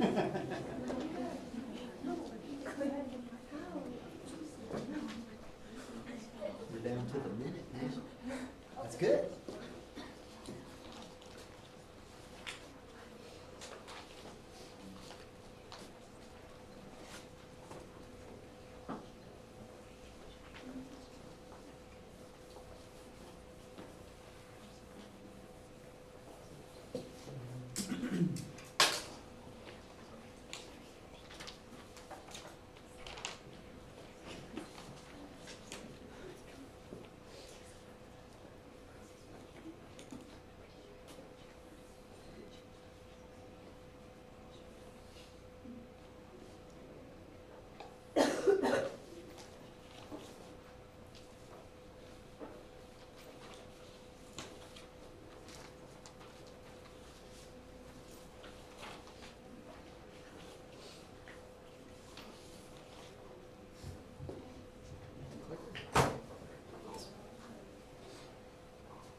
My judges ready? Before I start this, I'd like to ask you to do something with me. Just close your eyes for a second and imagine with me, if you will. Imagine a world where our country never actually manages to get over the issues that we're dealing with. Where our issues take over, vanity takes over, and our pride takes over. You can open your eyes now. You don't have to imagine anymore because in the book that I've written, based on a world, a country, our issues are never solved, and our division takes over. Today I'd like to talk to you about division in America and using literature and music to address political issues. Now, before I talk about my product, I'd like to first talk to you about my research. Now, when it comes to talking about the division in America, there are trust me, I've done my research, there are a lot of topics to talk about. One I found most prevalent though was politics and the political division that is slowly creating a extreme partisan thinking mentality in America. Now obviously the political state is not what it was in the past, and ever since 1987 to 2014, the state of politics honestly has been pretty alright. Pretty alright. However, around the election of 2016 with Trump and Hillary, the political state has become far more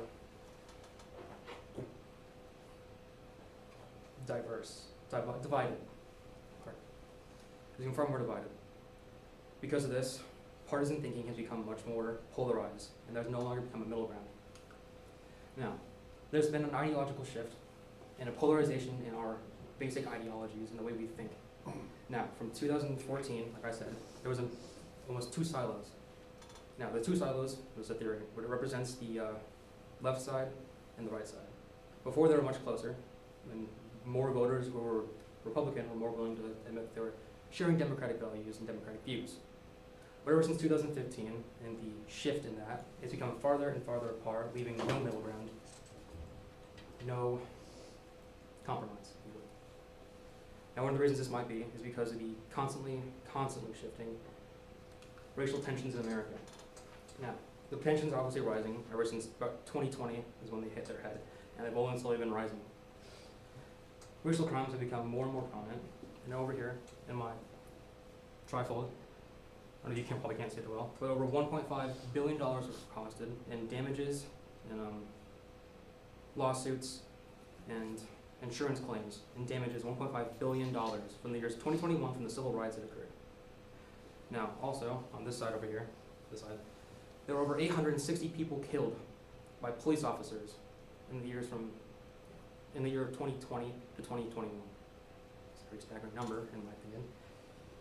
Now, one of the reasons that this might be perpetuated and driven further into our minds is because the racial equality groups or civil rights movement groups. Movements such as Black Lives Matter, which started around 2013 after the murder of Trayvon Park, or the Asian American movement, which has become more popular today after the Asian beatings and assaults and murders have been happening earlier last month and the month before that.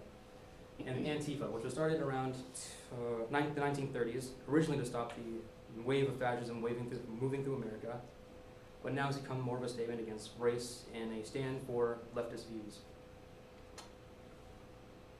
These are constantly getting more tense every day. More riots, more deaths, more injuries. One of the reasons this, however, might be happening, the twist between the two, is our view of the government. Statistics show that there is not an actually constant view, as one might think. I know we all think, oh, the government's corrupt, it's jaded, it's cynical, it's incompetent. Many of us might think the other way. However, as it shows actually, there's been a swinging view of the government for almost as long as we can remember. Based on whoever's in office, either Republican or Democratic, there is always a swinging view. In a study shown by the Pew Research Center, there was a number of quotes given, and depending on who was in office, it varied. So Republicans would agree almost from 16% that the government was competent to almost 36% when Trump was in office. But when Trump was in office, leftist views went from Obama's time, went from almost 60% that I trust the government to almost 29% saying that they don't trust the government at all. This has been constantly changing and shifting based on who's in office, and that's not going to stop anytime soon. Almost $30 billion were cost in riots at the Capitol building riots almost earlier this year, and that was not just in the inside. On the outside, riots also, just like the riots for the civil rights, hurt people, kill people, arrests, lawsuits. I can go on and on. Now, my last final point is the corporations and their effect on the country. Now, corporate tactics have been talked about for a long time by everyone. The gaslighting, the manipulation that we go through every day that we just are willing to ignore. A study shows that we see almost 500 ads every single day, whether we see them, hear them, or read them. Every single day. Those are ingrained into our mind. Now, the reason I bring this up is because of the tactics that they have and the manipulation that they use on us. Now, Instagram might be aware of it. As they've seen recently in their feeds, we all see Black Lives Matter, awareness has been coming up. Asian American Lives Matter has been coming up. And more political movements have been coming up. Now, while this isn't directly connected to the government, it is political in nature. And it always has been, always will be. Corporations can use their effects to whoever biases they please, just like CNN, just like Fox News, anyone. Now, I'd like to talk to you about my product. However, before I start to talk to you about my products, I'd like to just define the idea of cyberpunk. Now I'm looking forward for a minute. Cyberpunk, when I looked it up, was a genre of science fiction set in a lawless subculture of an oppressive society dominated by computer technology. Now, the only issue with this is that while it's not wrong, it's not right either. It's honestly a pretty dumb and dull definition. Cyberpunk isn't just this genre of sci-fi. It is meant to be a statement on what it means to be human and the human condition, but with high tech and low life. It is not just science fiction, it's a statement. And that is this mindset I went into when I was writing my story. Now, this book is actually about 2 police officers who go through the year 2062 in the city of Atlanta, and they try to navigate the new landscape that they find themselves in after dealing with riots, political corruption, and trying to see what they can deal with.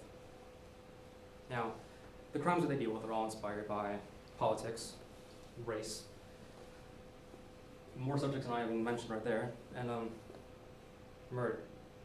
Now, this book is meant to be darker, but the reason I did this was because I have a goal. And my goal is to show the reality of what we are facing, the reality of what is happening, and to make you aware of it.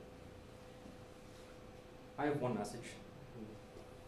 It is, don't ignore what you need to hear. Don't ignore the message that you need to hear. I'm going to repeat that more than once, but I think it's important. Now, the sound of cyberpunk, as I mentioned here, as you can see right here on my computer screen, I also made a soundtrack for this book. Sound of Cyberpunk is very unique. I made an original instrumental soundtrack for this entire, which means there's no words, no songs, just sound. Now, during this, there's a scene in my book where the characters are driving to a crime scene, and they flip on the radio. What I did, essentially, was I made a fake radio station. I took a bunch of electronic songs, remixed them, made some of my own, and I made a fake radio station, in a sense, for this book. Now, after, if anyone would like to come up here and listen or see what the process looked like, I'd be willing to. But I'm going to warn you, the process was annoying, long, and tedious. Right here you can see a picture of my guitar. Now, I'm not gonna lie to you, I didn't even make the final cut. I ended up using just a completely electronic sound, which I thought was the best. My inspiration for this sound was a game made by CD Projekt Red, Cyberpunk 2077, which had a very acid bass, very hard-hitting drums, very unique sound, which I thought fit into this very well. Now, finally I'd like to talk to you about my challenges and my skills. Now, some of my challenges in this were obviously time management, like I'm sure you've heard with every other person who's presented. I got here about my second semester, and I only actually had the time to work on it from my second semester to right now. That's for my speech, my trifold board, my project. I think I've managed to come together with a nice short story and soundtrack quite well in that time, but that's just my opinion. Another issue was mentorship. Because I got here so late, pretty much everyone was completely stacked, and there was no one I could get as a mentor, so I did this all completely on my own. The soundtrack, mine. The story is mine. I had to do this on my own. Another challenge I went through was pacing. Honestly, if I'm being completely honest, writing the story made me really question people like Stephen King, because he can write a 1,000-page book, or no, more than 1,000-page book, and still keep the interest of everyone who's reading it. Yeah, that makes you question him a lot. But the final most important was handling the topics in a mature way. This is reality. This is death. This is pain. This is suffering. This is real. Finding a way to handle that in a way that makes it science fiction but doesn't make it childish is very, very difficult. Not impossible though, because I made the story, but it's very difficult. Some of my skills I had to use, however, to use this and to do this story was my skills of using dialogue. Before I've written about 2 much shorter science fiction stories, and each time they have been praised on their dialogue and the realness of the characters talking. Whenever I go into this, it's not my goal to make little characters, made up characters who are talking. It is to make actual human beings discussing these ideologies. At one point in my story, I have the 2 characters talking about the idea of martial law versus not using it. What it means to take what you want by whatever means possible versus not doing it. The morals of it. That is the skill I had to use to create scenes that I feel personally express what it means to be human. Now this was my writing. Obviously I had to write this entire story. That was very difficult. And I've written, as I mentioned before, I've written 2 short stories. When it comes to writing, I had to actually bring my inspiration from Stephen King, as I questioned earlier. I had to use this book on writing, which taught me the basics of writing, how to form a story, how to pace it, and how to make it interesting and captivating to the audience. And finally, my last skill I had to use was music. I've been working in music production for almost 3 years now. And while, in my opinion, I'm still not great at it, a lot of people have said it's pretty good. That was the final skill I had to use in creating this project that I feel is very truly important to human beings. So, I want to ask you a question. Not as a student, not as a son, not as a brother, not as a teenager, not as a young man, whatever you want to call me. I want to ask you a question as a human being. What world do you want this to become? Do you want this to be a divided world where nothing means anything, humans mean nothing, life means nothing? Or will we have finally become united, stronger, and together? We can get things done because we are together. Thank you. Do my judges have any questions?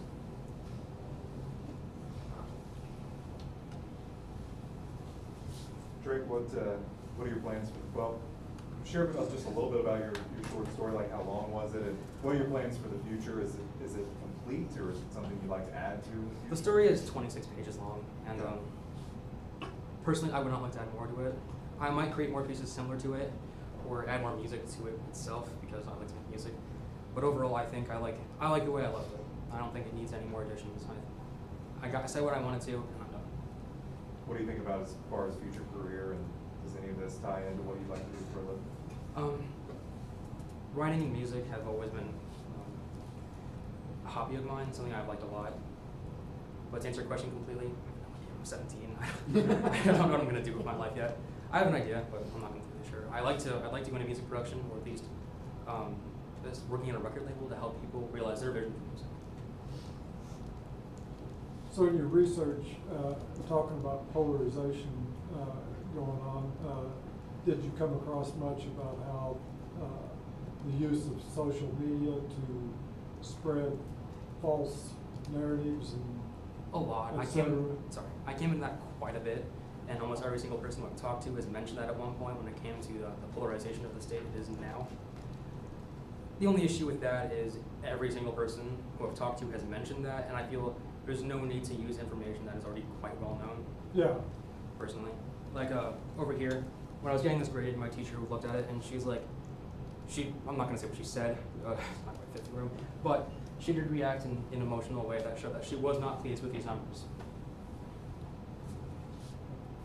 Obviously there's a lot of research, you got a lot of citations up there. Yeah. Was there one source that you felt like this was a really strong source for you? Yeah, if you look closely, there's a few deviations obviously, but for the most part I use the Pew Research Center a lot because they're a reliable source and they have the correct information I was looking for.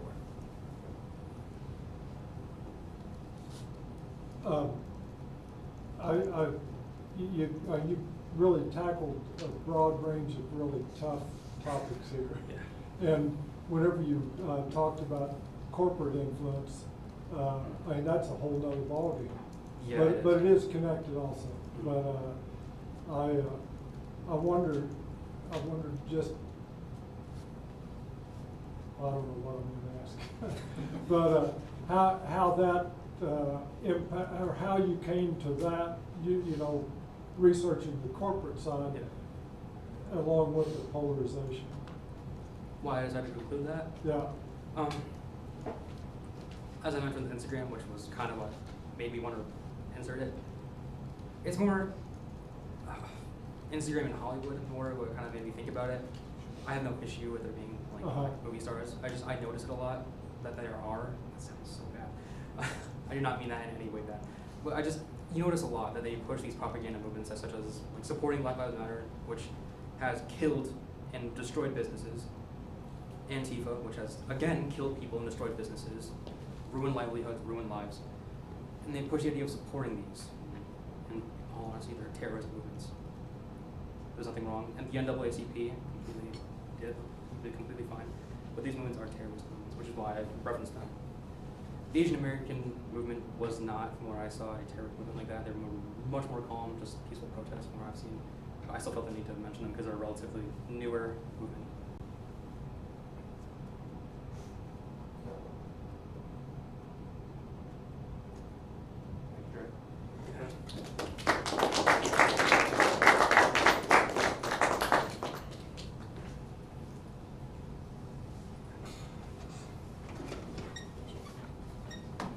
Can I ask what my time was?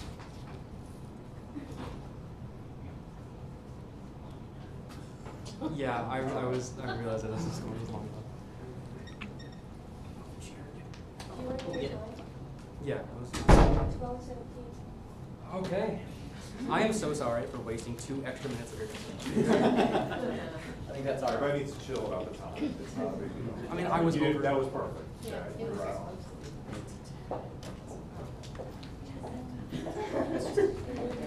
Big zone. Yeah.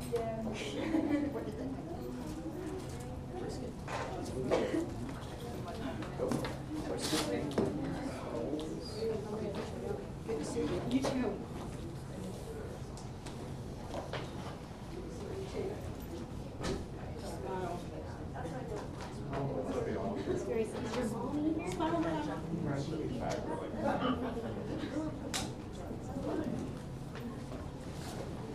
What was your software you had? I have an FL Studio. Only like the base version, which was expensive one time. At first, when I saw software in writing a book, I thought maybe it was something from that as a character back. I was like, that's interesting. Then when you say Yeah. which I'm not a judge, so I'm gonna ask you, what can you Yes.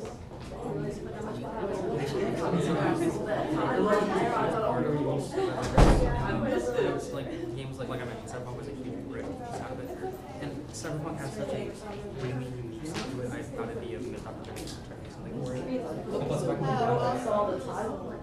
Interested in writing and making music. Yeah. I think that's a good idea. And then honestly, at the time it's like I was working on having fun. Like, why not?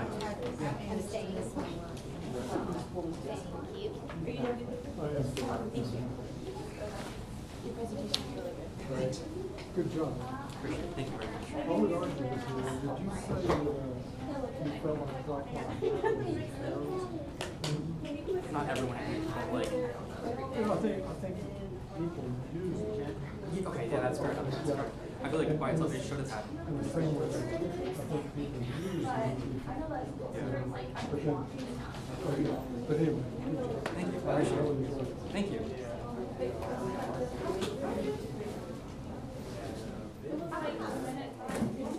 You're still working,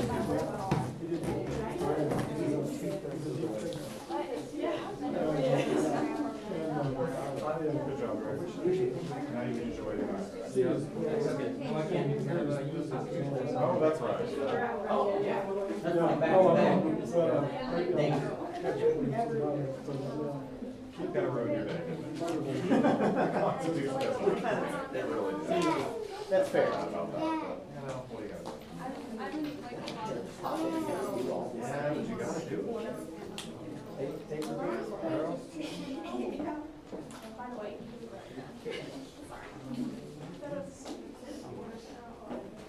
Do the kids have to create where this school goes? Yeah? Is that new? Fairly new. I think we did it the first time 2 years ago, when I barely remember 2 years ago. Exactly. I think that was when we did it. They were there. It's been a few Yeah. years, yeah. He can do it, he can't. Did not say that, it was very Nice true, little- not to say that. Move it into the future just a little bit. Times. I still have an Instagram feed. Or whatever new app is Yeah, out. I do like the live feed. They've got in the library, they've, Andrew's got all rooms on the big screen. So you can watch them all simultaneously. Leave it to Andrew. Yeah, and he's got his big running, so I mean, it's figuring grades as they happen, real time. It's like something out of a sci-fi Back in the movie. day, me and Kay would sit back in the back room and figure out, do math for a day. That was awful. Those days. Pinky, I say she's like, so many We'd have to get total stuff for the next day. Just to, so I could The score. crunch room. It's awful. 'Cause It's like CNN. I am not, I hate math. Hate it. Yeah. That's no fun. Basic math, I don't like it. Well, it's a grind. It is.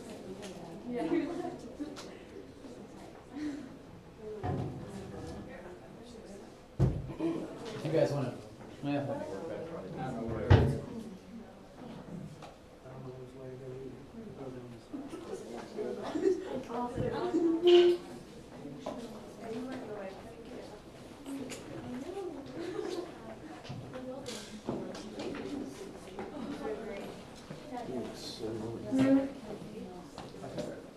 Stand here, you don't, yeah. Do I stand here? Oh, yeah. Yeah. It was pretty good. It's good. You could put it on the other side, or They asked like that's probably the best way. Nobody can tell you, literally.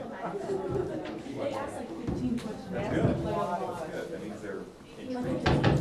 Are you intrigued when you have to click like? Or you can give them information. Oh, I'm sure they weren't. It's always a sign that they're. That they're intrigued. No, they just want more. Yeah, that's good sign. Okay. You've covered all this. I did? Yeah.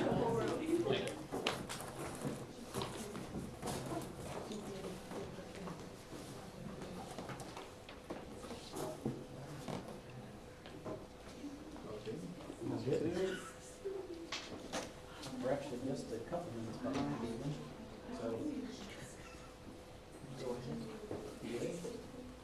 I guess so. Where is all? Are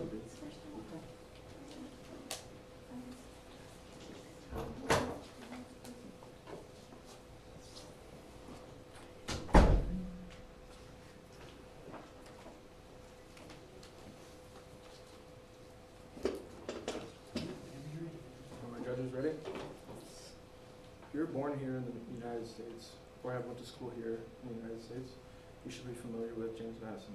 James Madison is one of our founding fathers of the United States Constitution. He wrote many of the amendments, such as the Second Amendment. Hi, my name is Ethan Listed. I'm here to talk to you about the Second Amendment and gun control. Protection. Protection is one of the most important things about guns, like to protect yourself from bad people, or to protect what you are willing to keep. Like at home, on May 3rd in Alabama, a woman shot and killed her husband because he was a domestic abuser. He abused her for the last 8 years. She was not charged with anything. She just got it over with, and she wasn't charged with anything. But that doesn't mean if you have a gun to use it against people like your spouse.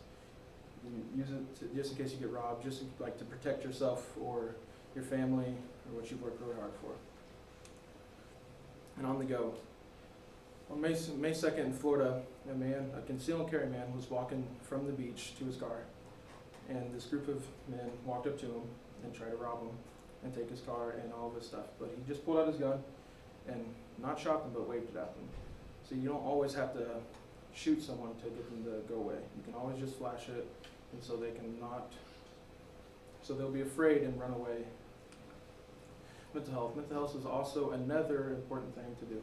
Another important idea with gun control. 85% of America's school shootings have happened with the person that has a mental illness. So gun shop owners use background checks to see if they have a felon or have pending felony charges against them. And I believe they should check medical records too, to see if they have had a mental illness or they have one recently. Gun laws. Gun laws such as the Second Amendment are you have the right to bear arms in the form of well-related militia. And some of the tools that we have to protect our gun laws is voting. We vote for the bills that the government uses to regulate the guns that we have, or what we use. And some of the government, what they have is they'll make a bill that we want to pass. But usually the bill's about 600 to 800 pages long. We don't want to read that. And they'll sneak a gun law in there. But no one wants to read that, so we'll pass it, and that's one of the tools that the government has against the gun laws. My project, I built a gun cabinet, and in my gun cabinet it shows that I'm against gun control. Some of the steps I use for my gun cabinet is it's supplies and blueprints. The blueprints, it took me about 10 minutes to get because I needed to get a blueprint to be able to get my proposal approved, because you needed to have a blueprint to make a gun cabinet. And the supplies, it took me about a class period because Mr. Bell had all of the materials I need, and I used 1x12 pine. Mr. Bell was my mentor for this project. And when I'm cutting, I pre-cut everything, even though you're not supposed to do that, because you could cut too short. If you cut too short, that's just money wasted, so you would have to buy another board. And the other thing, when I assembled it, I was gonna make it 2 parts, but then I realized that would be too flimsy and stuff, because I knew I was gonna be moving it around a lot for senior project night, so I was gonna make it 2 parts. So I was gonna make the bottom half and then the top half. But then I didn't want it to fall apart just randomly, so I just made it one big piece now.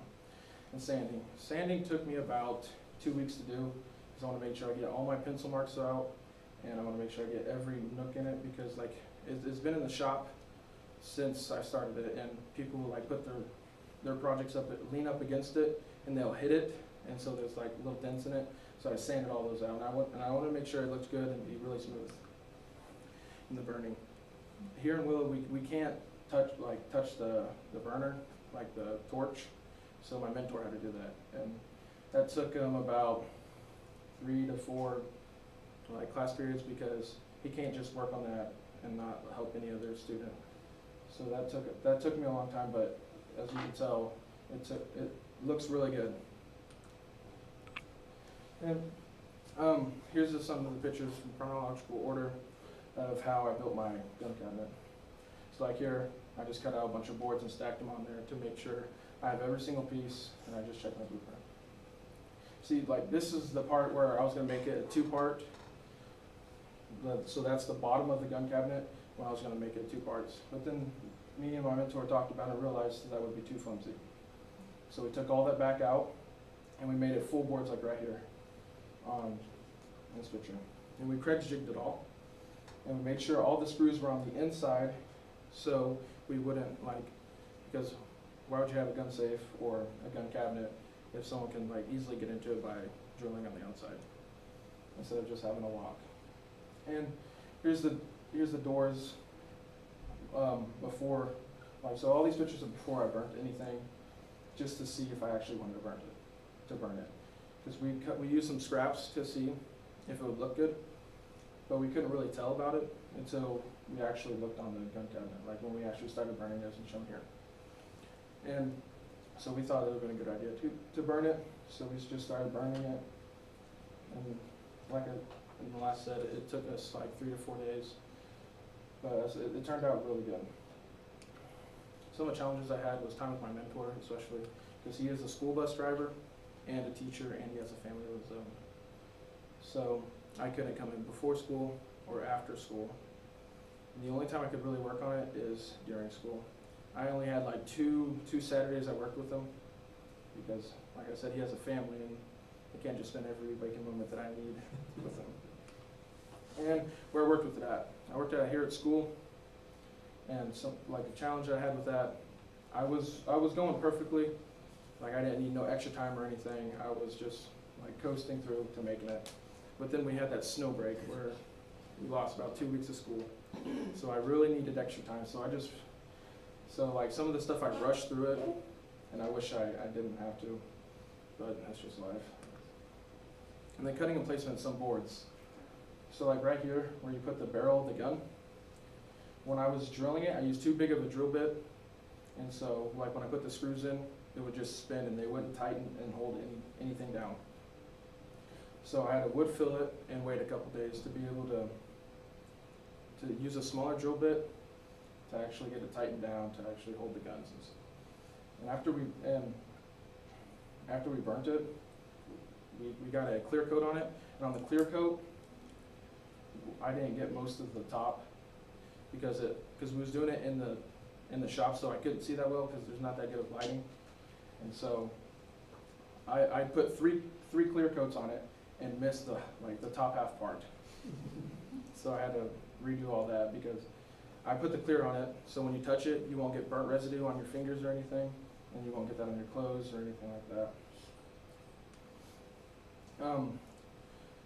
James Madison has helped us with the Second Amendment and most of the amendments in the Constitution. And if he hadn't have made that right, we wouldn't have guns here today. Thank you. My judges have any questions? Do you plan to put any doors or covering on the front, or just have open? Well, I didn't plan to put on it any doors, but I'm giving it to my grandpa, and he's probably gonna put doors on it. Good project, Ethan. Is it something that you're gonna continue to, is woodworking something you're gonna continue to do in the future? I mean, yeah. I'm probably gonna plan on building more and learning how to burn it myself. What was the most difficult part of the whole senior project? The difficult part was probably my time crunch on making it because of the snow.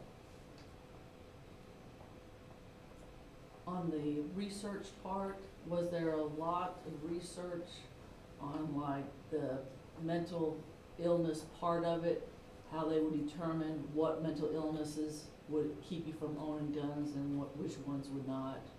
Yeah, there was a lot more than I expected. They made sure like if you had an illness that would make your mind like change like instantly, then you wouldn't be able to have guns, because if your mind could change instantly with a gun, it could be bad.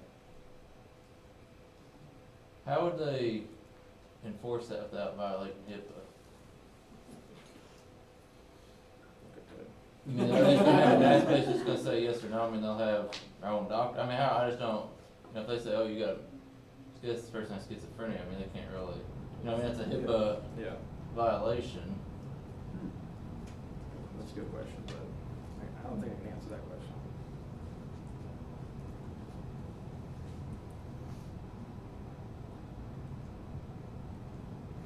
Thanks, Ethan.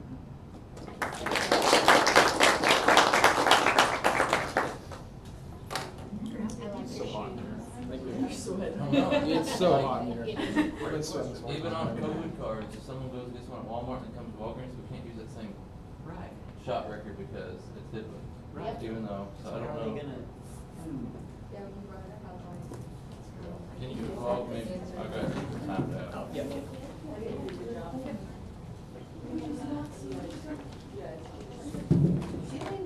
Yeah, he was in it over there.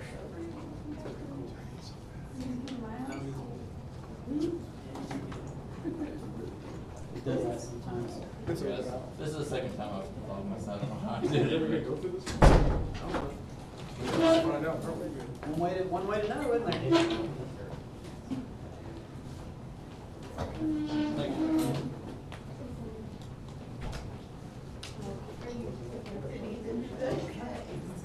Yeah? Yep, still here. Oh, that's what you're saying, Matt, I'm sorry. Yeah, as soon as he started talking, he just let it all out. I had to. can't keep it. All right. Okay. I'll keep I'll it. take your clip. That's perfectly fine. They're in their way anyway. Thank you. That's Oh, gotcha, gotcha.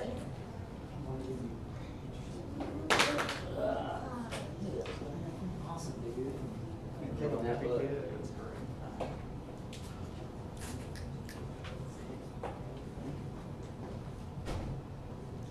Yeah, thank you. Thank you. Do you really? He seemed comfortable, he was funny. Yeah, he's probably better because he's right. You never know. You don't. He just like, when he started doing it, he just like came out. And I was like, I bet when he's practicing that didn't, you know, like, Yeah. but just in that moment, in that environment. Rose to the he occasion. was right there. Yeah. It was great. It happens. Thank you.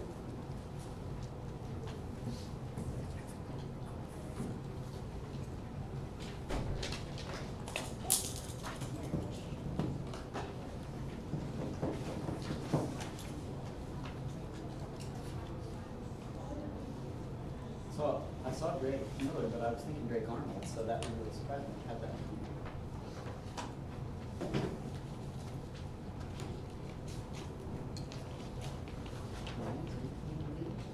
Aside from my brother?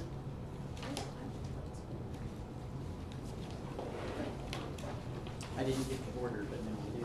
It's Yeah. good.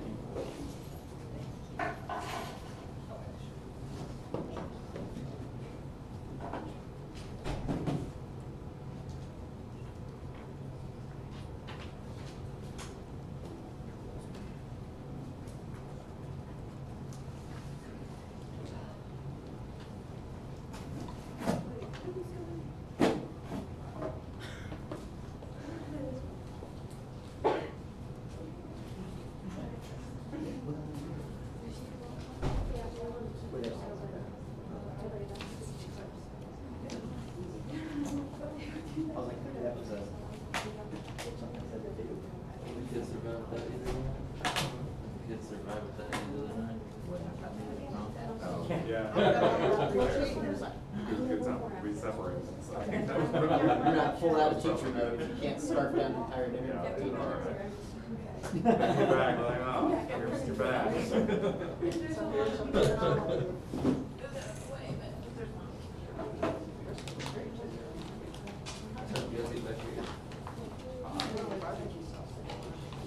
It really? I know. And 2 days later, I feel it more than I feel it. I don't know, it hit me bad.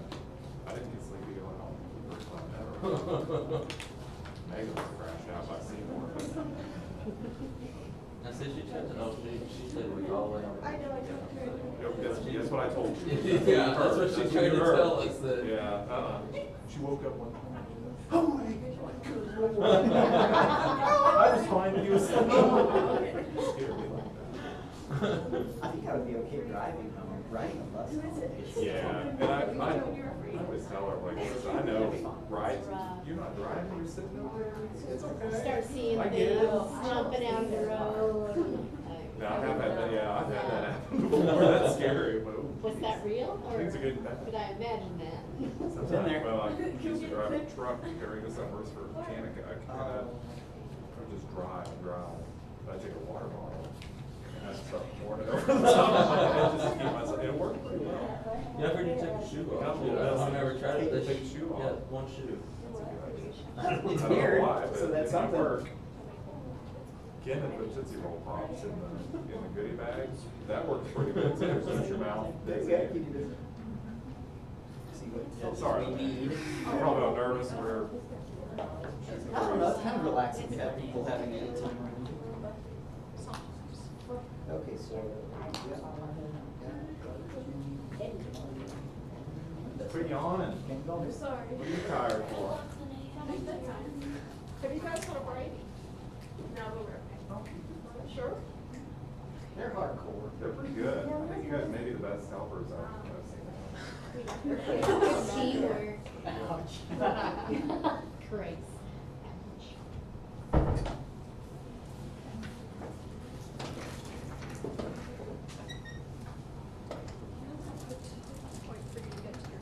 Yes. I was gonna say, when I sit my judges ready? Hi, my name is Linnea Fike, and my project is Sign Language, History, Culture, and Classroom. So, by a show of hands, how many of you were ever taught disability education or sign language in high school? That's what I thought. So, I started thinking about this when my aunt started losing her hearing. My aunt has Usher syndrome.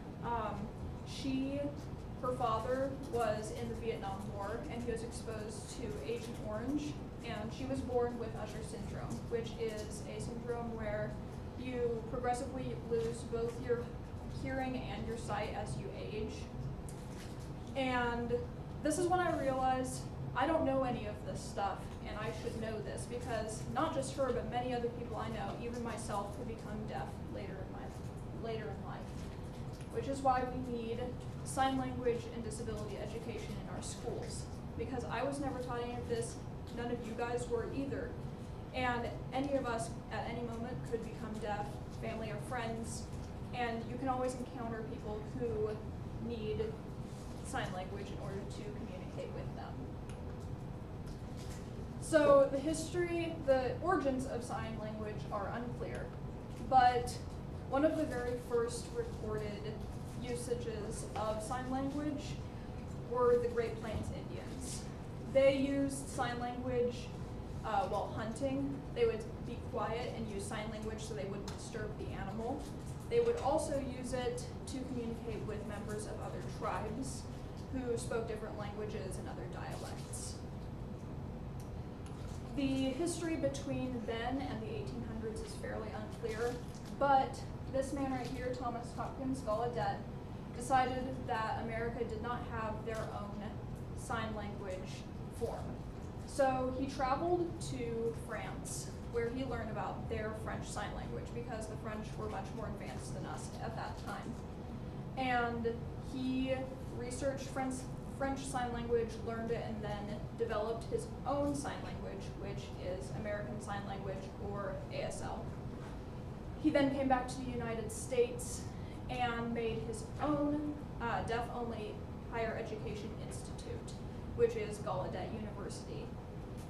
There weren't a lot of even lower education institutes for deaf people. They were often excluded and social outcasts, and a higher education institute for deaf people was completely unheard of at the time. This kickstarted the deaf rights movement. However, according to many deaf rights activists, it really got into motion right after the civil rights movement, as they were inspired by other people standing up for their own rights, and they decided that they needed to as well. There were many inequalities against deaf people from the day they're born. They are often,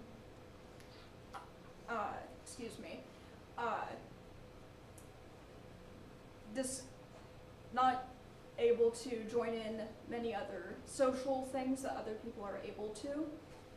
They are excluded from many social circles. They are discriminated against when they are participating in the hiring process of many businesses. And they have a hard time just fitting in with other hearing people because their culture is so much different from ours.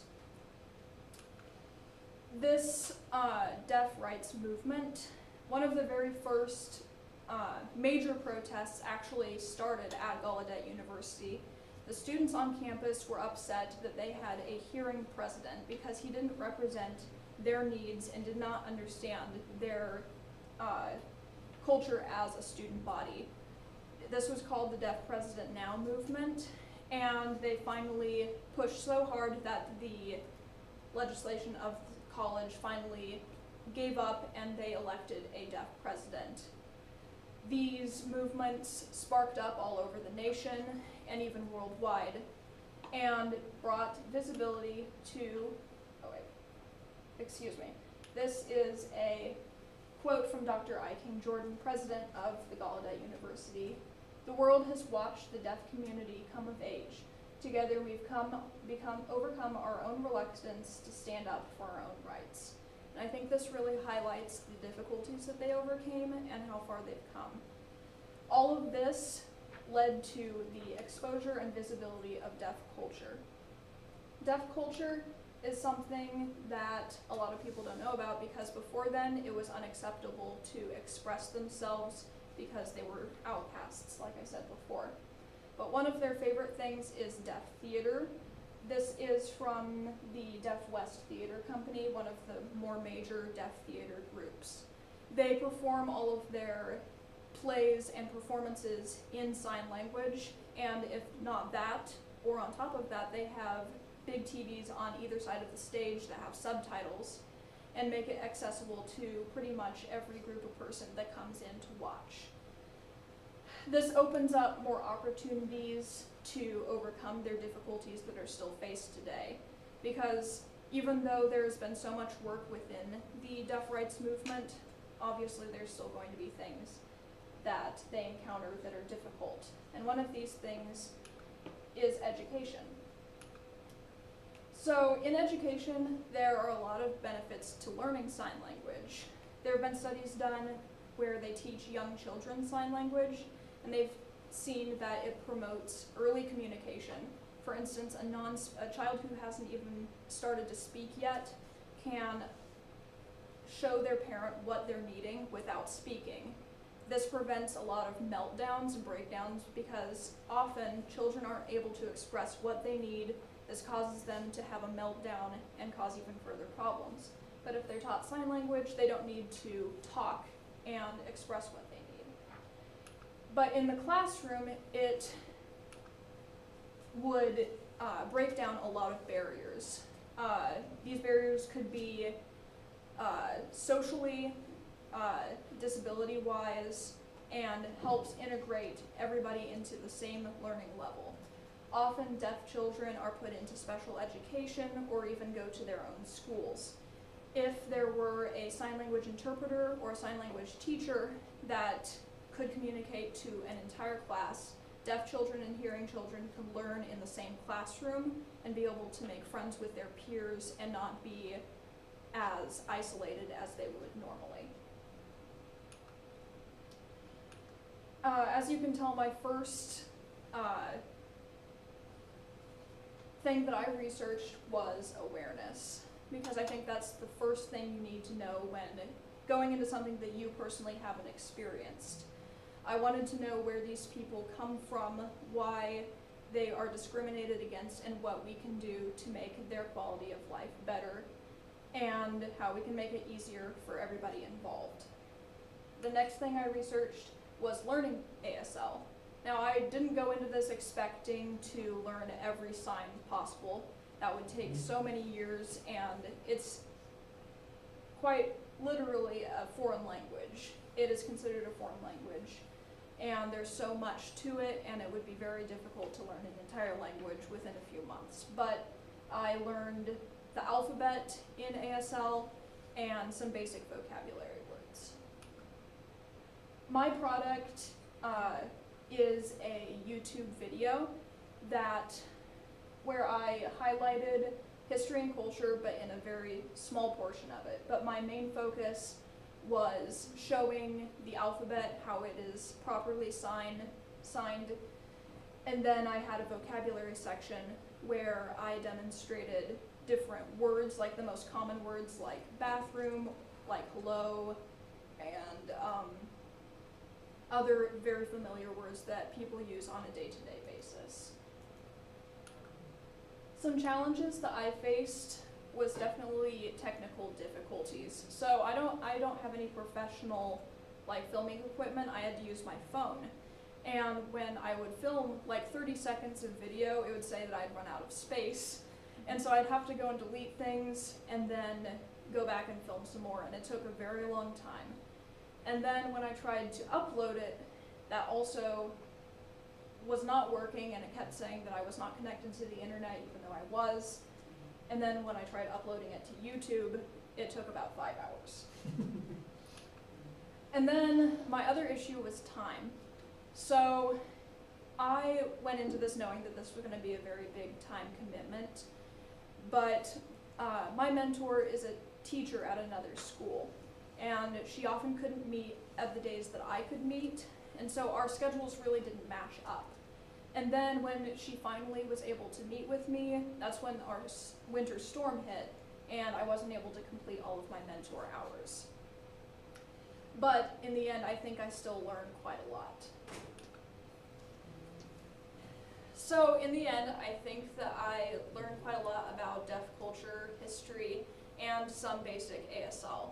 And I hope that this shows you the opportunity that schools have to welcome deaf children and provide an environment for everybody. Thank you. Do my judges have any questions?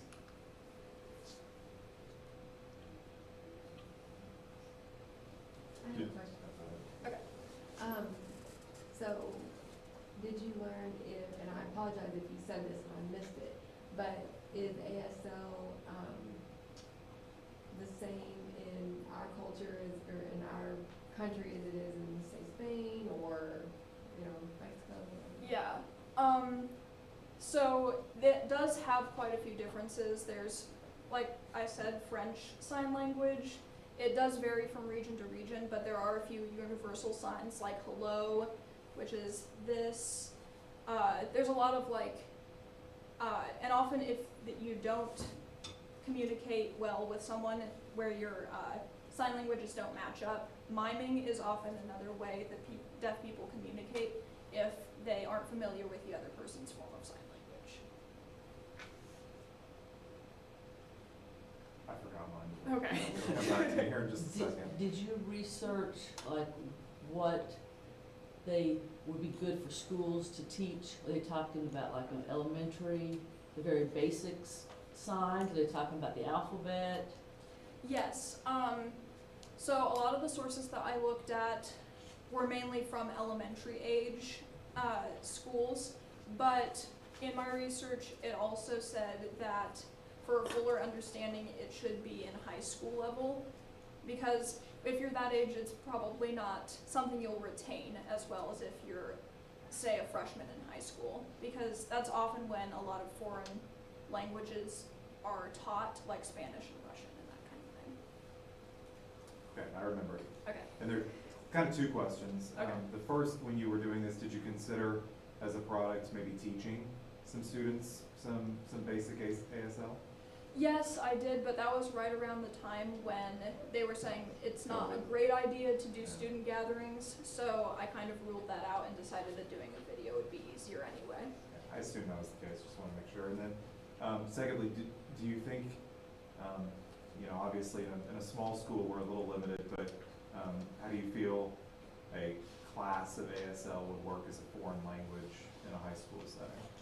I think that it would probably be very similar to like a Spanish class where there's like kind of a casual setting to it. I don't think it's something that is like, should be a requirement. When I say a requirement, I mean like it could be an option out of Spanish or any other languages that the school teaches. I think that it should be an option though, and I think that like a small class size wouldn't be a problem because it would help the teacher to be one-on-one with the students, even if it is a small class. Thanks. Any other questions? I was just thinking it'd be the quietest class in the entire high school. It wouldn't be, That's but. good, yeah. I think it would be packed.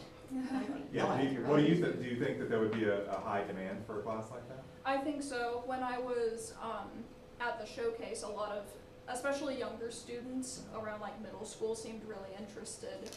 And in talking to some of like the older people, they said that they thought that it was a good thing to have.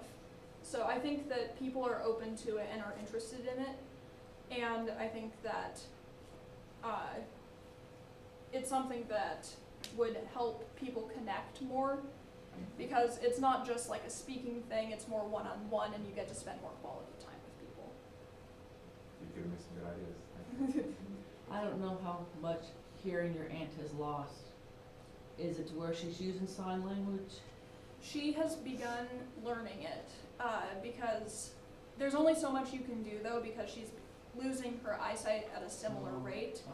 So it's pretty difficult. She uses a walking stick thing, but she can still see if you're up close. So she knows basic sign, but she's also learning signing into the hand. And that's something that I wasn't able to learn with my mentor because she wasn't familiar with that, unfortunately. You'll use this with your aunt. Do you plan to pursue it further or something related to a career in this? Maybe, I mean, I already have my career already planned out, but it's something that I think would be useful eventually. So after college, maybe I would do something like that because I think it's important. You're gonna have to tell us now what your What are your plans? I'm going into mortuary science, That's actually. right, that's right. Yeah. Yeah, I thought I'd get that. Yeah. So is the signing into the hand the same as if you're free signing, or is it different signs if you're? It's similar signs, but it has to be where there's more contact. Because if you do just like a finger, because some signs are like with a pinky, like you aren't gonna really be able to feel that if it's just a pinky touching your hand. They won't exactly know what that is. So you have to lay your signs more flat, is normally what they have to do with that. It's very informative. I've learned a lot. Thanks, Maya. Yes. Thank you. I'm going to go learn ASM. Where do you work? Apparently there's an offer class here. Yeah. You guys wanna sign up for sign language class? I kind of want to take a sign. You know, I thought that when we go back to bear time next year, Oh, that would be that'd be a really cool. great little, That's actually kind of what I was thinking, There like you a go. club or something. we need a teacher that kinda knows something. I've heard You know anybody? one of, I think his last name starts with a G. He's like an elementary. Gillum. Mr. Yeah, Gillum. Gillum. Yeah, doesn't Mr. he know Gillum. it? He would. ASL? He He teaches, would, and he'd he be does, great, he but he's teaches in at the preschool. preschool. Yeah. I think it's So a you lot could of They talk have to fun. him. lunchtime when we have bear time. Yeah. Give him a Yeah. stipend, get him up here. Save Yeah, minutes. yeah. Come on, Also be he fun. can come hang out in my room. Nah, he's overrated. Haven't seen Mr. Gillum since college, so he can come hang out with. You guys can give What him was a my look. time? Yeah, I'll Are have to. you gonna finish? She'll know.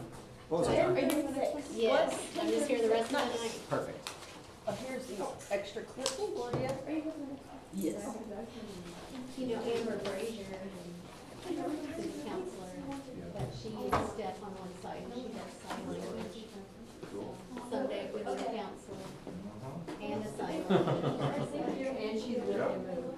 And, well, family's here, so it's All always lines up, doesn't it? available. Just saying. I mean, we can open that conversation. I feel like if I go to Burgess, I'll You ready to see your up? Come on. someone comes in and they're deaf, and I see cashiers or whatever, they know they're deaf, and they start communicating, and then that person is lights up. Yeah. Yes. You know, it's like, oh, someone actually speaks my language. Yeah. And I like how she said it, it's a short thing. That's how we should treat it. How many hearing impaired students do we have? I mean, We don't have any. I don't know though, I mean, impaired, I mean, I think because we I can be, don't I have guess. adequate resources, they go elsewhere. Mrs. Simon, do you have me down for this one? I'm sure we do. I don't have it on my schedule. But that's okay. I could do it, but Well, here you can. No, you are not on the list. Okay. We have Vivian, Aaron, Linda, Chris Coffey is gonna take your place. Oh, well, I'm sorry guys, downgrade, there's Chris Cochran. Yes, that's me today. Oh, yes, that's right. How did that work out? There's the Washington duo Just lucky. right there. That's right. Came up on my Facebook feed the other Julie's day. here Oh my tonight God. too. What? Julie's here tonight too. Yeah, We need actually, to we should recreate say something. Yes. Yeah, that's right. I was telling somebody about that the other day. It just randomly pops up every year somehow. Everyone, you Yeah. gotta show it off.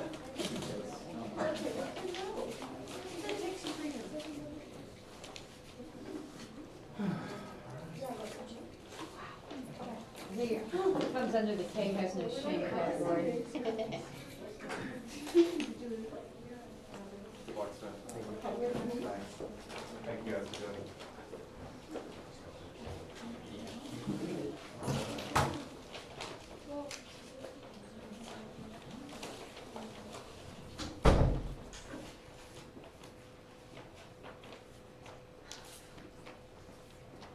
Did you wanna go this late in the evening? No. Oh, okay. Nobody wants to I be don't know that last. anybody desires to go last. Maybe Yeah, somebody does. right? I heard they saved the best for last. That's what That's I, right. yes. That's usually what happens, but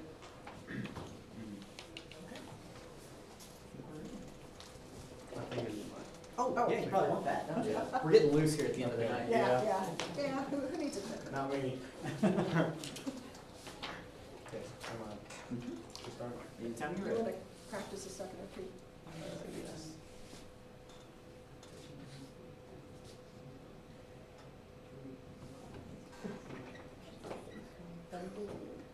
Hey, it's all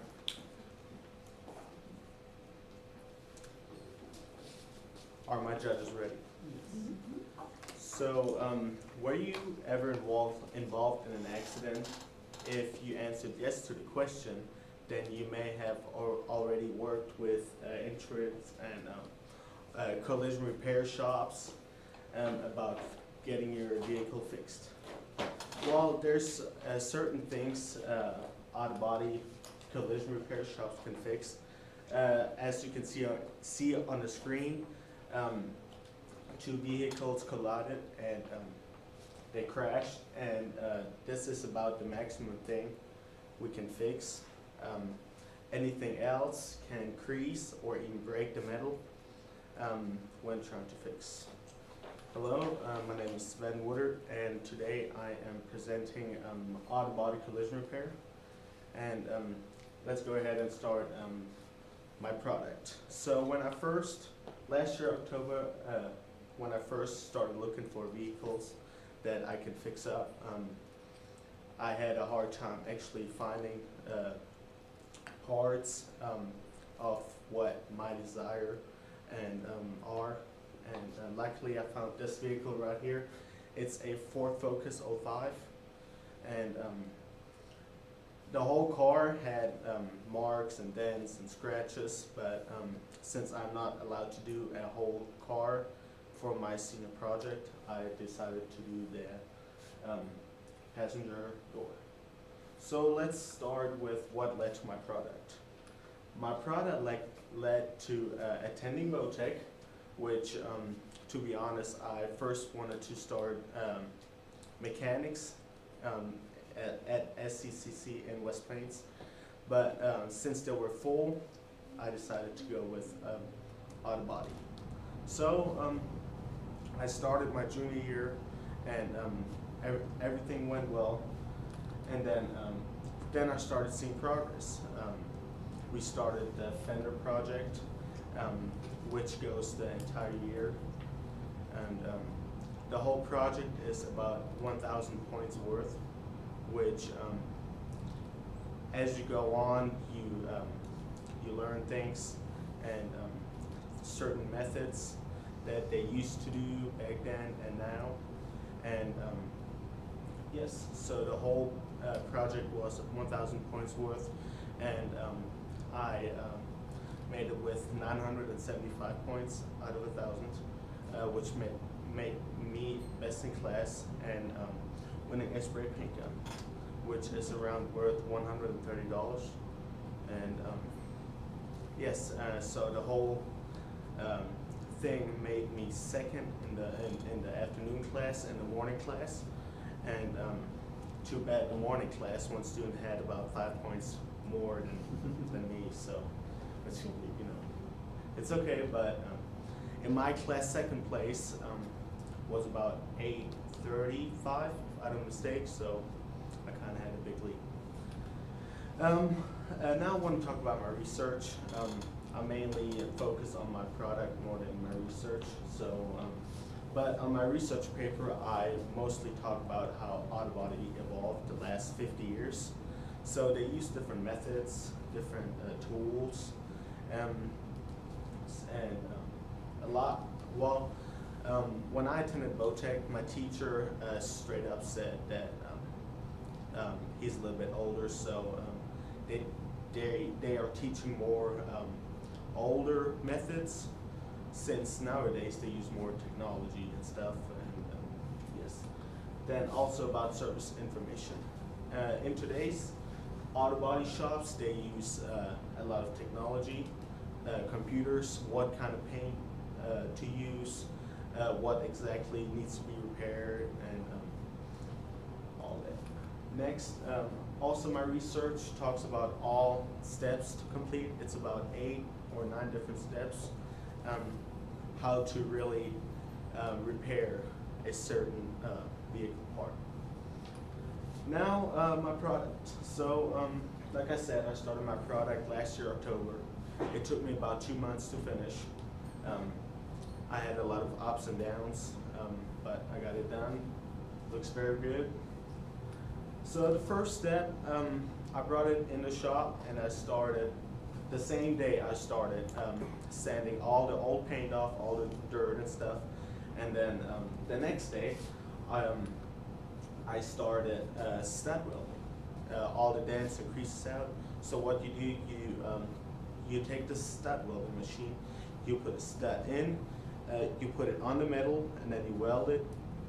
You push a button, and you have to be careful about it, because sometimes you put a hole in the metal, which afterwards you have to weld back, which is pretty bad. And so yes. Second step, you put a thick layer of primer on the door. So after you do that, and you let it sit, and then you let it bake in the booth. Bacon means that you set the paint booth temperature higher and let it sit more, so the paint gets thicker and thicker. And yes, next you apply a thick layer of mud filler to all the rough spots on the surface. And yes, third step, you sand the mud filler down first with 80 grit paper and then with 180 grit paper to get out all those thick creases of the 80 grit sandpaper. Then you spread an next primer coat on there. Make sure it's thick and nice on there, no runs. Next, you repeat the process to really straighten out the surface of the door, make it as straight as possible again. And if necessary, like in this case, you have to fix the body line on it.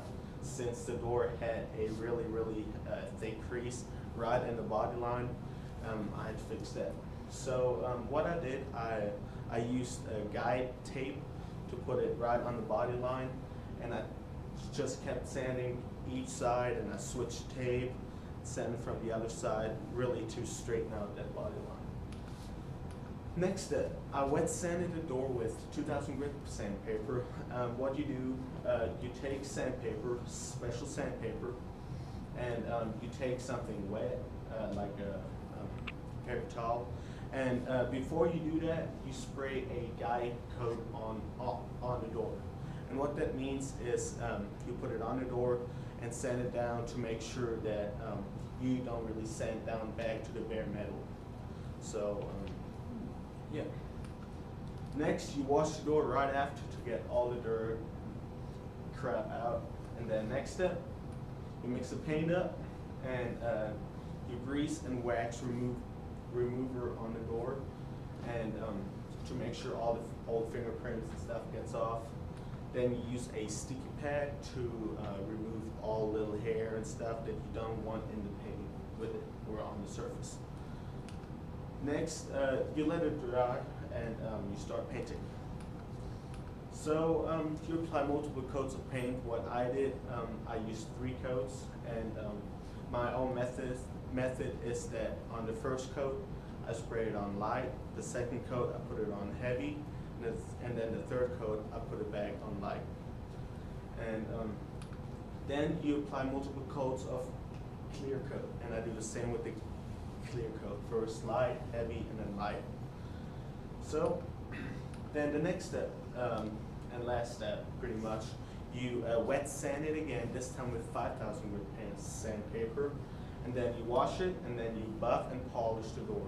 When you buff the door, you use 2 compounds, before and after compound, and you have to be careful with not burning the door. Yes, then you just use a normal polish to polish up the door. And here's my product. It looked very clean. It looked like brand new. My teacher said that he thought it was new at first, you know. So overall, if you get in a car crash and you work with insurance and body shops, now you learn all the different steps they use. And yes, thank you. Do my judges have any questions? What was the hardest step?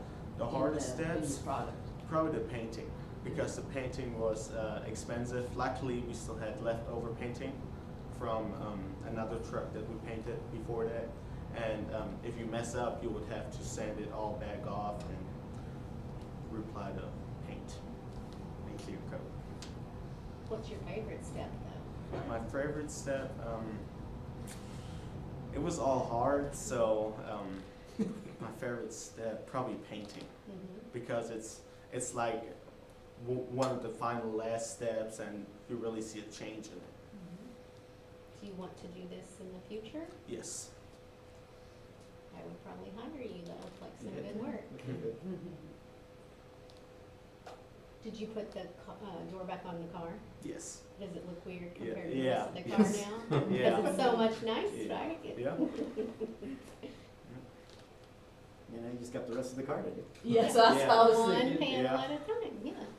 Which the car is kind of, it almost has like 500,000 miles on it, so, you know. So you mentioned that your teacher kind of taught you an older style. Yeah. So what is the more technological advanced style, or? So nowadays, well, back then they used to do everything by hand, which was kind of like a pain in the butt. But nowadays they use a lot of DA sanders, which DA means that while you sand, it catches the old dust and stuff inside, so you don't really breathe it in. And more technology like computers and stuff. Any more questions? Good job, Ed. Good job. You just fold up and, okay.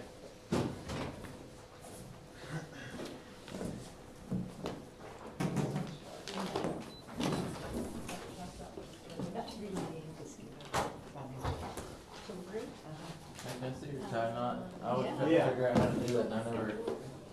I did it last night. On YouTube. First try. First try. Got it. I've tried and I just gave up because I never could get it. All right, thank you. Okay. Yeah, I can make that. Oh, that'd be fun. Yay. You don't know that you can read it, so. Do you need these up there? Yeah. I think just leave them probably where they're at. I think the tech team probably has a method by which they're going to collect them. Although in here, I'm thinking they probably belong. I was like, oh, I get free quotes for being here today. It's not coaching. No. Yeah. Here, I'll just give you Let me finish the whole editing packet this before I picture forget and let you everything. get twice. Oh. I'm just lazy that way. Last week we just watched it was Ashton Morgan's. I think just leave it where it's See you at, tomorrow. because we'll come through and get everything senior project related out of the rooms, so I think it's probably in good shape. She asked if that was you. If there's something else we're supposed to do, then She's like, is that Jane? Okay, I walked by the kitchen. She's like, I was there when she walked in the door. I forgot you were there with me. he's my Honestly, when I saw it, Are you guys done? Yeah. Don't clean up No, anything? we made it there in the classroom. no, that was impressive. Yeah. But you know, We got all of it to clean up. Well, then we had to do this. I hoped he would sell himself well, because he's a young kid and he's really capable when he's has to He's your figure it guy. out. Yeah. She came in practice the other day. Yeah. She did American Family. well, there you go. Birds of a feather. Yeah, exactly. La-di-da-di-da. Yeah, he's been with Lydia this year, so Well, I'm glad to know anyway, he I asked him, I caught him, heard his voice in the hallway, and I was Yeah, like, and oh, she was like, a little bit Yeah, but she didn't like stutter or And, anything. Mr. She knew Kohlmeyer, I think, everything was perfectly. in there, and he'd have good things to say too, so. It was about like That tells you all you need to know right there. remember And I don't think so. I think we're just gonna basically roll a cart around and pick everything up, so. She did like the thing and then her. Well, tell her for sure that first one said it, I was very Yeah, that's two positive words. Coach Mack got the sniffles. I was like, So man, if did he her starts mom. crying. So did her mom. Her mom. That might have been her started mom crying. I was like, So, bro, you're gonna to see him. We'll be in this classroom next week. Is this the last one? Yes, that's Yeah. it. That's it. It seemed like it went by really fast. It did. Like super fast. And they were all good. That's what I was telling Jennifer. I said, I I really, saw no bad ones tonight. no, I really liked doing the slides with like, not just a plain color. Yes. I think it makes it more interesting. Yes. And I thought they looked very nice, and their trifles were like 100% better. This Not year- using that awful paper and, Yes. because they got the colored trifles, and I just thought they just looked really good. I totally How'd it agree. go? Oh, they did good. I saw no bad ones. Good, All that makes me good. happy. I'm gonna take the mics, leave Andrew the computers. So, yeah, it went by really fast. I thought, Thank you. yes. That table needs to go back in this room. Yeah. Come on, Gracie. Formerly Miss Brogan. Yes. Yes. What? I want to stack a bunch of those on these. Used to be Miss Brogan. Because they might tip. Oh, we're not taking, I thought we No, were. Andrew does that. Oh, well, you picked up your mic, so I thought we were taking that. Oh, no, me and Regina carried it. Well, we can't fit it through the door, we got to, but we had to move it first so we could touch it. Oh, these ones are good. Fresh day. That's gonna cut me out. Oh, that's heavy. Yeah. I'll go down there. Okay. Why is this so? At least it's not very far away. It's only a ball, dude. Okay, at least it's not like in the freshman hallway. Because you don't have to carry it halfway across the school. I'm gonna take